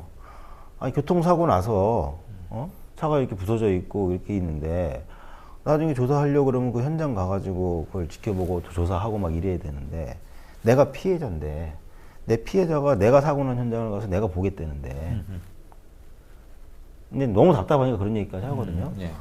그러니까 최소한 우리가 바닷속에 들어가지 못해도 현재 그 인양을 하기 위해서 어떤 준비 작업을 하는지 어떻게 잘 진전이 되고 있는지 이런 걸 확인할 당연한 권리가 있는 것이고요. 네. 이것을 아무리 정부를 해도 막을 수는 없는 거거든요. 그런데 그런 모든 과정이 단 하나의 이유. 유가족들이 거기에 오면 인양이 방해된다. 그렇기 때문에 올라오면 안 된다. 그냥 이런 지하에 딱 그래서 못 올라가고 있는 거죠. 근데 그렇다고 해서 저희 가족들이 그럼 어쩔 수 없네라고 가만히 있을 가족들은 아니죠. 예. 그래서 그러면 최소한 거기에 가서 망원경으로라도 좀 지켜봐야 되지 않겠느냐 하는 거고요. 초기에 해수부에도 그렇게 얘기를 했는데 솔직히 거기서 작년에 이제 내국 국내의 수많은 잠수사분들이 수중수색 구조를 하기 위해 노력을 많이 하셨잖아요. 그때도 그런 마음이었고 지금 국적은 다르지만 중국 잠수사들이 좀 하고 있는데 그분들을 향한 마음도 똑같아요. 뭐냐면 어찌됐건 아직 못 찾은 우리 아이들, 우리 가족들을 찾기 위해서 작업을 하는 거잖아요. 그렇죠. 그러면 저희들은 그분들을 격려하고 싶어요. 또 저희가 도울 수 있는 게 있으면 돕고 싶고 심지어 우리끼리 그런 얘기도 했어요. 저 사람들은 중국 사람이니까 그러면 중국 사람들은 뭘 좋아할까? 그런 걸 우리가 준비해서 이렇게 좀 하면 사기 좀 오르고 좀 더 잘 해주지 않을까? 그러려면 우리가 옆에 있어야 되잖아요. 내 새끼, 내 가정 일이니까. 예, 그래서 우리가 어떻게든. 가서 전혀 관여 안 할 테니까. 네. 아무것도 관여 안 하고 참견도 안 할 테니까. 심지어 우리가 허드렛 일이라도 할 수 있으면 올라가겠다. 청소도 하고, 밥하러 밥도 하고, 갔다 와서 힘들면 안마도 해드리고, 난 그거라도 하고 싶다. 그게 우리 가족들이 해야 될 일이 아니냐. 단순히 감시가 목적은 아니거든요. 정말 잘할 수 있도록 돕고 싶은 건데, 이제 그런 기회도 박탈이 된 거고요. 그래서 이제 동거차도에 가서 보고 있는데 잠깐 말씀 도중에 그런 충정 애비로서 가족으로서 할 수 있는 그 충정이 중국 잠수부들 그 상하이 셀비지 업체 사람들한테 전달은 됐답니까? 그거는 유가족들의 모르죠. 의사가? 그건 몰라요. 찾아지는 제가 밥마라도 저도 해주고 한마디 싶고 해볼- 밥이라도 해주고 싶다 이런 말이 제대로 전달은 됐답니까? 아니면 사실이라고 그냥 보는데 네. 제가 최근에 들은 얘기는 4.16 대참사 초기에 네. 잠수사들이 얼마나 고생했습니까? 그래서 우리 부모님들이 많이 들어오는 뭐라고 그러지? 그 사람들이 보내준 네. 그런 물품들은 성원 물품. 쓰지 않고 잠수사한테 보냈다고 들었어요. 네. 근데 그게 제대로 전달이 안 됐대요. 아 그래요? 정말 어처구니 없는 일이 벌어지고 예, 있어요. 그러니까 그것도 저희가 조사 과제로 좀 신청을 한 것으로 알고 있는데요. 예. 사실 그 진도에서 좀 별별 일이 많았는데요. 정말 저희들이 할 얘기가 너무나 많습니다. 지금 말씀하신 대로 잠수사뿐만이 아니고요. 뭐 해경도 마찬가지고 고생하는 건 맞으니까. 그렇지. 아무리 위에서 잘못해도 현장에서 고생하는 건 고생하는 거거든요. 그래요. 그리고 예. 현장에서 일하시는 분들이 땀만 먹고 그런 수중수색 구조를 하셨던 분들이 아니에요. 정말 진심을 가지고 능력이 부족한 건 어쩔 수 없지만 그 진심을 가지고 정말 최선을 다했어요. 정성은 다 했다. 그래서 저희들은 그분들을 위해서 저희들이 가보니까 그 바다 밑에서 그렇게 고생하고 왔는데 올라오면 먹을 게 컵라면, 다 식은 밥 이런 걸 드시고 계시는 거예요. 심지어 실장수도 없고. 아니 그래서 이게 뭐냐 쉴 수 있는 도대체 공간도 없어. 어떻게 이 고생하시는 분들한테 이렇게 대접을 하냐 그래서 저희들이 심지어 통닭도 시키고 예. 뭐 피자도 시키고 뭐 해가지고 막 실어 나르고 그다음에 이제 진도에 여러 가지 물품이 탑재하잖아요. 예. 그럼 그 가운데 저쪽으로 보내면 좋겠다는 걸 다 빼서 전달을 하죠. 저희는 다 전달이 된 줄 알았어요. 그런데 근데 나중에 잠수사분들하고 나중에 만나서 얘기를 해보니까 우리는 그런 거 받은 적 없는데요. 우리는 계속 그렇게 먹었는데요. 이 세월호 대처럼 정말 어이없는 일들이 너무나도 많이 벌어지고 있어요. 그래서 청문회에서 나는 이제 이 수사가 제대로 안 됐다라고 하는 것도 좀 보여줬으면 좀 좋겠고, 수사, 네. 한편에서 이제 피해자 얘기가 좀 전달이 됐으면 좋겠어요. 이 가족들이 왜 아직도 진상규명 하고 돌아다니는지 그게 좀 있는 대로 좀 전달이 예, 됐으면 뭐 오늘 좋겠고. 이 시간에는 뭐 그런 시시콜콜한 얘기를 정말 끊을 건 많은데 다 할 수는 없고요. 단지 이제 아까 특별조사위원회가 왜 필요하냐, 청문회를 어떻게 하면 좋겠냐 조금 말씀을 하셨는데 사실 이 청문회에 뭐 특별조사위원회에서 요청을 하시면 저희가 증인이 됐던 참고인이 됐건 최대한 협조해서 나가서 증언도 하고 뭐 얘기를 하겠습니다만 저 이제 이 말씀을 꼭 드리고 싶어요. 이제 잘 모르시는 분들이 많은데 왜 특별조사위원회가 필요하고 청문회가 필요하고 특검이 필요한지 단적인 예입니다. 이건 누구나 아마 공감을 하실 것 같은데 이제 지난 그 12일 날 그 이준석 선장 등 선원들에 대한 대법원의 최종심이 있었죠. 선고심이 있었죠. 거기에 이제 81페이지짜리 판결문이 나왔고 그걸 제가 이제 SNS에 공개를 하면서 다 같이 뭐 공부하자 이렇게 해놨는데요. 예. 거기에 보면 굉장히 의미 있는 구절들이 있어요.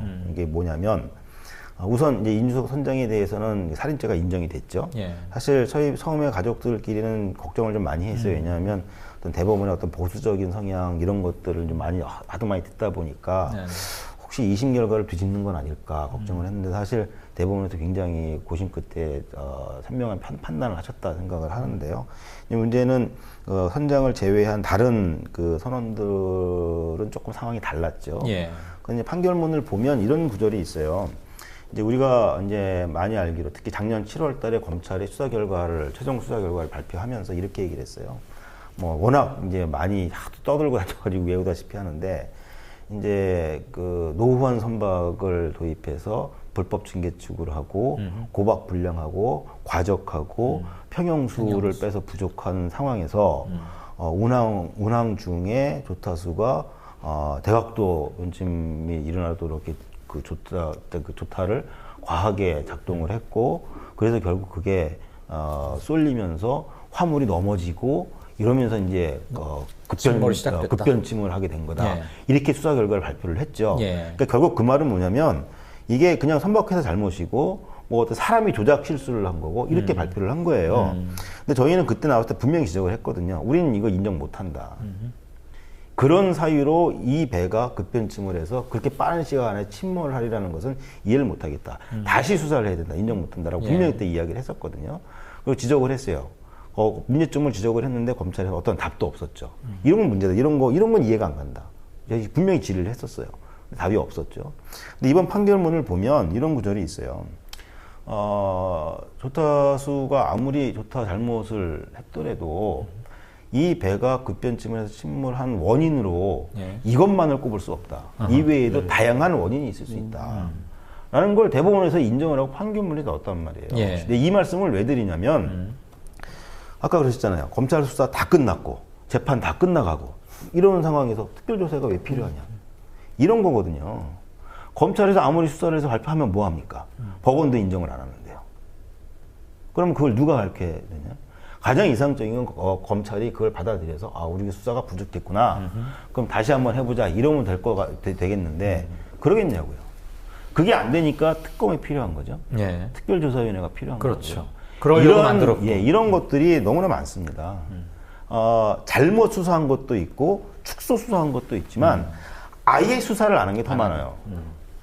그러면 그것들을 계속 요구를 해야 되는데 그걸 받아들이겠냐고요. 그래서 저희가 특별조사위원회가 그런 것들을 공신력이 있는 수단과 과정을 통해서 밝혀주길 바라는 거고요.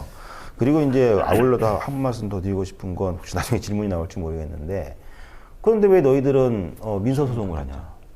특별조사위원회가 하겠다고 그러는데 그럼 소송을 왜 하냐? 이런 질문도 하시는 분이 있어요. 예. 소송하는 거 보니까 또 저 특조위 못 믿어서 그러는 거 아니냐? 예. 이렇게 하는데요. 전혀 별개의 문제입니다. 물론 연관이 아예 없는 건 아니에요. 저희가 소송을 결정을 한 중요한 핵심적인 두 가지 이유가 있습니다. 저희가 이 소송을 본격적으로 고민하고 가족끼리 논의를 시작을 한 게 올해 4월 일주기 직후부터였어요. 네. 4월 달에 정말 많은 일이 있었죠. 일주기가 중요한 게 아니었고 그 앞뒤를 두고 배보상 문제로 8억 2천이라는 숫자를 불러가면서 전국을 도배시키고 그렇게 예. 호도하고 왜곡하고 그러면 시행령 문제 터졌고 그렇죠. 뭐 이런 상황이었어요. 그래서 그 직후에 저희들이 특별조사위원회는 우리가 계속 끝날 때까지 계속 협조하고 또 기대를 갖고 해야 되는 건 맞지만 예. 그러나 특조위 자체의 문제가 아니라 외부의 문제 때문에 외부의 한계 때문에 또 외부의 부당한 압력 이런 것 때문에 이게 생각한 만큼 성과를 못 낼 가능성도 없지 않아 있다. 그럼 어떻게 할 거냐? 그냥 가만히 우리 그냥 난 양반 입네 하고서 뒷짐지고 있을 거냐? 그건 아니지 않느냐? 예. 그러면 특조위는 특조위대로 힘을 실어서 갈 수 있도록 하되 우리가 할 수 있는 것도 지금부터 시작을 해야 되겠다. 그거의 일환으로. 그래서 소송을 선택을 하게 된 거예요. 예. 그래서 이 소송을 진행하는 가운데 아마 특별조사위원회의 활동에 상당히 많은 도움이 될 거고요. 또 특별조사위원회의 활동이 저희가 진행하는 민사소송에 상당히 또 도움이 될 겁니다. 서로 영향을 예. 미칠 수밖에 없죠, 당연히. 예. 그래서 이제 예. 그런 차원에서 소송을 좀 시작을 했다는 말씀을 드리고요. 이게 서로 시너지 효과를 일으킬 수 있도록 저희들이 굉장히 노력을 많이 할 거다 말씀을 드립니다. 알겠습니다. 이제 저희가 토론을 시작한 지 딱 90분이 됐고요. 앞으로 10분 정도 마무리성으로 더 얘기를 나눠보고자 합니다. 100분 또는 120분 또는 180분을 얘기한들 세월호 이후 1년을 우리가 어떻게 다 정리하겠습니까? 그렇지만 밤샘 토론 계획을 한번 해보시죠. 얼마 전에 지난달 말이었던가요? 이달 초였던가요? 독일 브란덴부르크 문 앞의 파리저 광장이라고 부르는 모양이던데 거기서는 우리 이제 교민분들이 위주가 돼서 304분 돌아가신 304분의 진혼제가 열렸죠. 특별한 이렇게 거창한 건 아니었지만 신발 304켤레를 이렇게 가지런히 놔두는 걸 봤습니다. 그래서 우리는 추모를 하려고 하면 포위를 해버리는데 독일 아무 상관도 없어 보이는 독일에서 이렇게 하는 거고 참 가슴이 묘했어요. 그래서 제가 또 매일매일 뉴스 프로그램을 진행하면서 좀 이렇게 알아보고 했더니 아직도 캐나다나 미국 어떤 마을 그리고 유럽의 몇몇 나라에서는 잊지 않고 동조 단식, 릴레이 단식 이런 거를 몇 분이지만 계속 해오고 있다 그래요. 네. 그런 말을 들으면서 많이 반성을 하고 했는데 지금 그 어느 나라에서는 뭘 어떻게 하고 있습니까? 이걸 낱낱이 묻고자 한 건 아닙니다. 다만 우리에게 세월호는 뭔가 이 점을 좀 망각해가는 건 아닌가라는 점에서 언젠가는 희생된 분들에 대한 국민적 차원의 영결식을 치러야겠죠.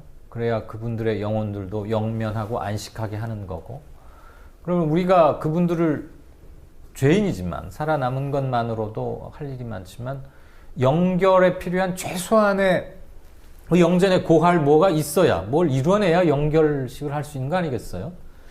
뭐가 있어야 될까요? 원인, 뭐 지금 이런 얘기는 다 특조위 활동에서 해왔고, 어떤 게 최소한 마련이 돼야 국민적 차원의 연결식을 정말 할 수 있을지. 이건 좀 거꾸로 뒤집어서 표현을 하고 싶은데요. 네. 저를 비롯한 우리 피해자 가족들, 유가족들이 이제는 연결식을 해야 되겠다고 마음 먹을 때가 연결식을 할 때입니다. 예. 그러면 이제 다시 거슬러 올라가서 그러면 어떤 상황이 되어야 피해자 가족들이 이제는 연결식을 해도 되겠다 이렇게 생각을 할 것인가. 네. 이것은 너무나도 많이 이야기를 해왔지만 이 세월호 참사의 침몰의 원인과 사망의 원인, 참사의 원인을 낱낱이 밝혀내고 예. 그에 따른 법적 책임이 어느 누구에게 얼만큼 있는지를 낱낱이 가려내야만 저희들은 연결식을 할 수가 있습니다. 그래야 영전에 이런 것들을 고할 수 있다 이 말인 거죠. 예. 그리고 그것을 계기로 해서 그 이후에 저희는 안전한 대한민국을 위한 일에 더욱더 매진을 할 수가 있을 것이고요. 예. 그런 차원에서 이 특별조사위원회에 다시 한번 부탁을 드리고 싶은 건 특별조사위원회는 저희 기준에 첫 번째 활동 목적은 피해자 가족들을 만족시키거나 또는 납득시키는 겁니다. 피해자 가족들이 수긍하지 못하는 특별조사위원회 활동은 저는 좀 심하게 얘기하면 존재 의미 자체가 없어요. 그게 저는 특별법의 취지라고 생각을 합니다. 당장 피해를 입은 그 희생자, 그 피해자들이 아무것도 수긍을 하지 못하는데 어떻게 상황이 끝날 수가 있겠어요. 이것을 우리 유가족들의 과도한 욕심이라고 생각하지 않으셨으면 좋겠어요. 예. 알겠습니다. 제가 한간에 이런 여론도 있다는 건 뭐 들어는 아시겠지만 그걸 그냥 대신 전하는 걸로 들어주십시오. 달리 오해는 마시고. 개중에는 뭐 저도 제 귀를 의심하고 싶습니다만 이제 그만 잊어도 될 때 아니냐. 광화문에 있는 텐트 걷어라. 뭐 그렇게 저기 하다고 이제 제발 좀 그만하자라고 말하는 사람들도 개중에는 일부 있습니다. 일부보다 좀 더 많은 것 같긴 일부가 한데. 상당히 많이 있죠. 그거에 대해서 뭐라고 답변하시겠습니까? 사실 뭐 이게 방송으로 나가는 거니까 제가 원색적인 표현을 하기는 좀 어려운데요. 예. 사실 그런 분들 뭐 제 앞에 와서 직접 그렇게 얘기하시는 분들은 여태까지 없었으니까 그랬겠죠. 다행인데. 감히 뭐 못했겠죠. 예, 그런데 그런 분들은 이렇게 묻고 싶어요. 그러면 당신은 이 세월호 참사의 해결을 위해서 뭘 했습니까? 도대체 무엇을 얼마나 했길래 이제는 그만해야 된다고 얘기를 하십니까? 라고 묻고 싶은 거고요. 예. 더 원색적으로는 당신 자식의 일이라도 그렇게 얘기를 할 수가 있겠습니까? 라고 하는 것이고요. 예. 그러니까 이 부분은 뭔가 합리적인 토론이나 설득으로 해결될 수 있는 문제는 아닌 것 같고요. 예. 그렇게 얘기하시는 분들, 그러니까 특히 악의적인 의도를 가지고 그렇게 얘기하시는 분들의 인성 내지는 품성을 논할 수밖에 없어요. 예.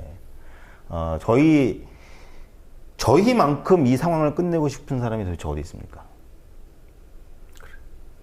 저희 피해자 가족들만큼 이 상황을 마무리 짓고 저희 아이들 보내주고 싶은 사람은 어디 있어요? 그래요. 제가 그렇게 얘기를 하잖아요. 저는 예은이를 놓아주고 싶어서 이러고 있다고요. 근데 지금 못 놓아주겠어요. 못 예. 보내겠습니다. 이 상황으로는 도저히. 네. 그런데 예은이도 못 가고 있단 말이에요. 그 아이를 또 이 많은 아이들 가족들을 정말 놓아주고 보내주고 정말 연결 안식. 하고 싶어요 정말. 예. 저희만큼 그걸 하고 싶은 사람이 누가 있어요? 알겠습니다. 제가 한간에 그런 질문 같지 않은 질문을 전해드리고 오해는 안 하시죠? 박 의원께서. 저는 뭐 그 피해자 가족, 4.16 가족협의회 가서도 얘기를 하고 그러는데 정말 당신도 고맙다. 왜냐하면 저가 수많은 이런 피해자들 많이 봤어요. 예. 이거도 보고 뭐 자식을 잃었다고 해가지고 뭐 지금 이게 유경근 위원장처럼 그런 입장 가진 사람들도 있지만 그렇지 않은 사람들도 있거든요. 돈 받고 떨어지는 사람도 있습니다.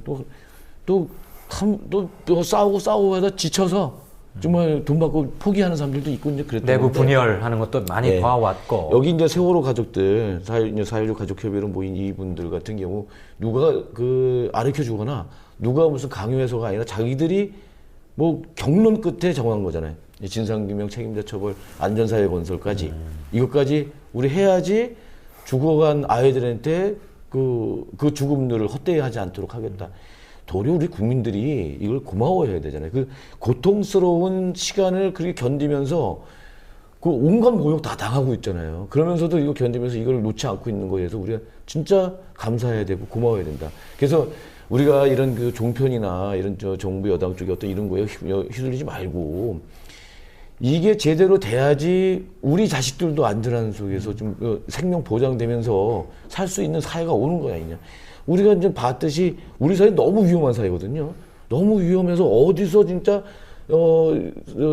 엄청난 대참사가 일어날 수 있는 거예요. 오늘 당장 이렇게 할 수 있는 이런 사회라고 하는 것들을 우리 이 세월호 참사 통해서 확인했고 이런 것들 하나하나 제거해 갈 수 있는 게 이 세월호 참사 거잖아요. 그래서 저는 이제 야의 4.16 운동이라고 하는데 이 4.16 운동이 아래로부터 지속적으로 만들어 가져야 된다. 지속돼야 된다. 그런 면에서 이 피해자들한테 우리가 이제 지겨우니까 그만하자라고 할 것이 아니라 같이 이제 박수 쳐주고 손잡고 함께 나가야 되는 거 이런 거 아니냐. 알겠습니다. 이걸 자꾸 이제 덮으려고 하고 이걸 여기서 지금 여기까지 그래도 왔는데 이걸 덮으려고 하면 이 덮은 다음에는 누구한테 이게 돌아가냐는 거죠.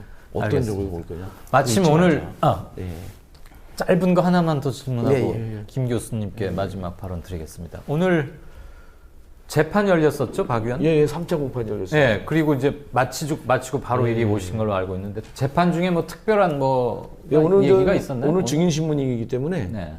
당시 이제 현장에서 있었던 사람들, 예를 들어서 이제 참세상 기자인 이제 그 김용욱 기자는 네. 사진 찍는 기자인데 아하. 당시 이제 그 광화문에서 4월 18일 광화문에서 그 물대포 직사 이렇게 쏘는 거에 맞아갖고 눈이 이제 이렇게 부상당하고 그랬었던 사람이 네. 그런 이제 사람들 증인 불러내서 당시에 이제 공권력의 행사 이런 것들이 과잉 정당했냐 여부. 아니었냐 네. 우리는 그 문제가 많았다라고 하는 거고 검찰은 이제 반대로 이제 정당했다는 이런 것들 한 그런 공방을 좀 벌이다 왔습니다. 앞으로 몇 번 더 재판 진행되겠네요. 예, 앞으로 이제 다음 주 24일 날 재판이 또 있고요. 그 다음에 이제 12월 16일 날 이제 그 결심하는 그때 이제 서게 되고 1월 달 정도에 이제 1심 선고가 될 것 같습니다. 폭력 배후자였는지 기다렸다 보겠습니다.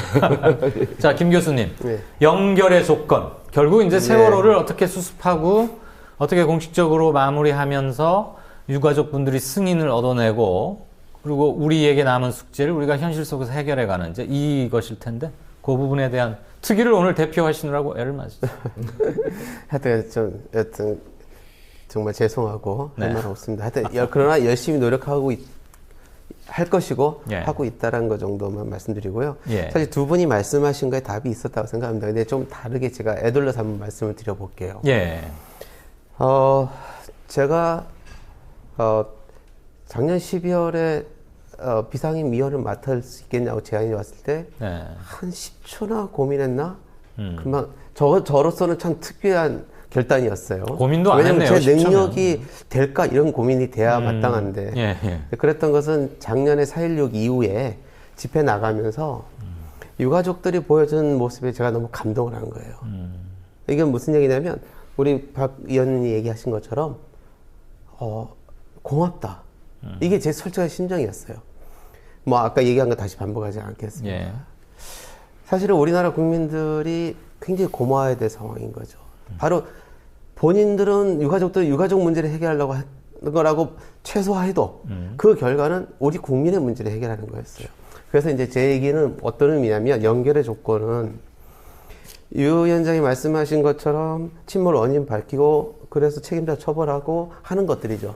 근데 저는 그게 어떤 의미를 갖는다고 보냐면 우리나라 국민들이 드디어 진상을 보고 그리고 책임자 처벌되고 그러면서 그걸 통해서 안전사회에 대한 제안들을 접하면서 세월호 대참사는 우리에게 이런 의미였구나 하고 공감하는 시기가 있을 거라고 봅니다. 예. 그때 비로소 다른 사람들도 정말 마음속에서 우러나는 마음으로 연결시기에 추모할 거고 아마 유가족들도 좀 떠나보낼 수 있지 않을까 생각을 합니다. 그게 저는 연결시기 조건이라고 생각을 하고요. 예. 그런 거에 가장 큰 걸림돌 하나를 전 지적하지 않을 수 없어요. 네. 이런 상황이 벌어지면서 사건을 해석하는데 이견이 있을 수 있어요. 저는 뭐 그 이견들을 극복하고 해결해 나가는 과정 속에서 우리의 문제들이 다 풀릴 거라고 봅니다. 근데 이제 이길 수 없는 걸림돌 하나는 있습니다. 뭐냐면 불온시예요. 아니, 그러니까 이게 예를 들면 넌 그렇게 생각하는 거 안 맞아. 난 이렇게 생각해. 얼마든지 논쟁할 수 있다 생각해요. 근데 니들은 종북이야. 아니면 니들은 불순분자야. 이런 식으로 몰아세우면 합리적 논의가 안 돼요. 저는 그런 것들이 앞으로 공감되었는데 가장 큰 걸림돌이라고 생각해요. 네. 저는 공격적으로 이렇게 얘기하고 싶어요. 불온시하는 사람들은 니들이 혹시 진상이 드러났을 때 이게 문제가. 당사자 될까봐 그러는 거야? 이렇게 얘기할 정도로 감정적으로 얘기할 정도로 그래요. 우리는 그런 마음 좀 접고 예. 진짜로 진상 파악하고 규명하고 그리고 안전사회 건설할 수 있는 준비 갖춰서 우리 이제 그 희생자들 좀 우리 마음으로 떠나보낼 수 있으면 좋겠다. 이런 게 제 마음입니다. 진상이 밝혀졌을 때 뭔가 문제가 될 만하니까 불온시하는 거 아니냐. 네. 5월 8일이었죠. 작년 5월 8일 청와대 앞으로 갔을 때 당시 민경욱 청와대 대변인이 순수한 유가족만 만나겠다고 했던 발언이 생각납니다. 그때가 아마 정치적으로 오염되기 시작한 또는 오염시킨 첫 발걸음이 아니었나 싶고요. 네, 시청자 여러분, 100분 동안 결코 긴 시간은 아닙니다. 세월호 이후 우리는 1년 7개월을 넘기고 있고 2번의 해를 보내고 있습니다. 그 시간에 비하면 100분은 결코 긴 시간은 될 수가 없겠죠. 어떻게 보셨는지 모르겠습니다. 지난 잘못을 단죄하지 않으면 미래의 범죄에 용기를 주는 것이다. 프랑스의 대문호 알베르 까뮈의 말입니다. 참사의 주범이라던 적폐는 어떻게 단죄되고 있습니까? 아니, 단죄되고 있기는 한 겁니까? 그리고 그 많던 애도와 분노는 다 어디로 갔습니까? 세월호는 살아남은 우리들의 내일에 관한 문제인데 300여 유가족만의 문제라고 치부하고 있는 것은 아닌지 모르겠습니다. 긴 시간 시청해 주셔서 대단히 감사합니다.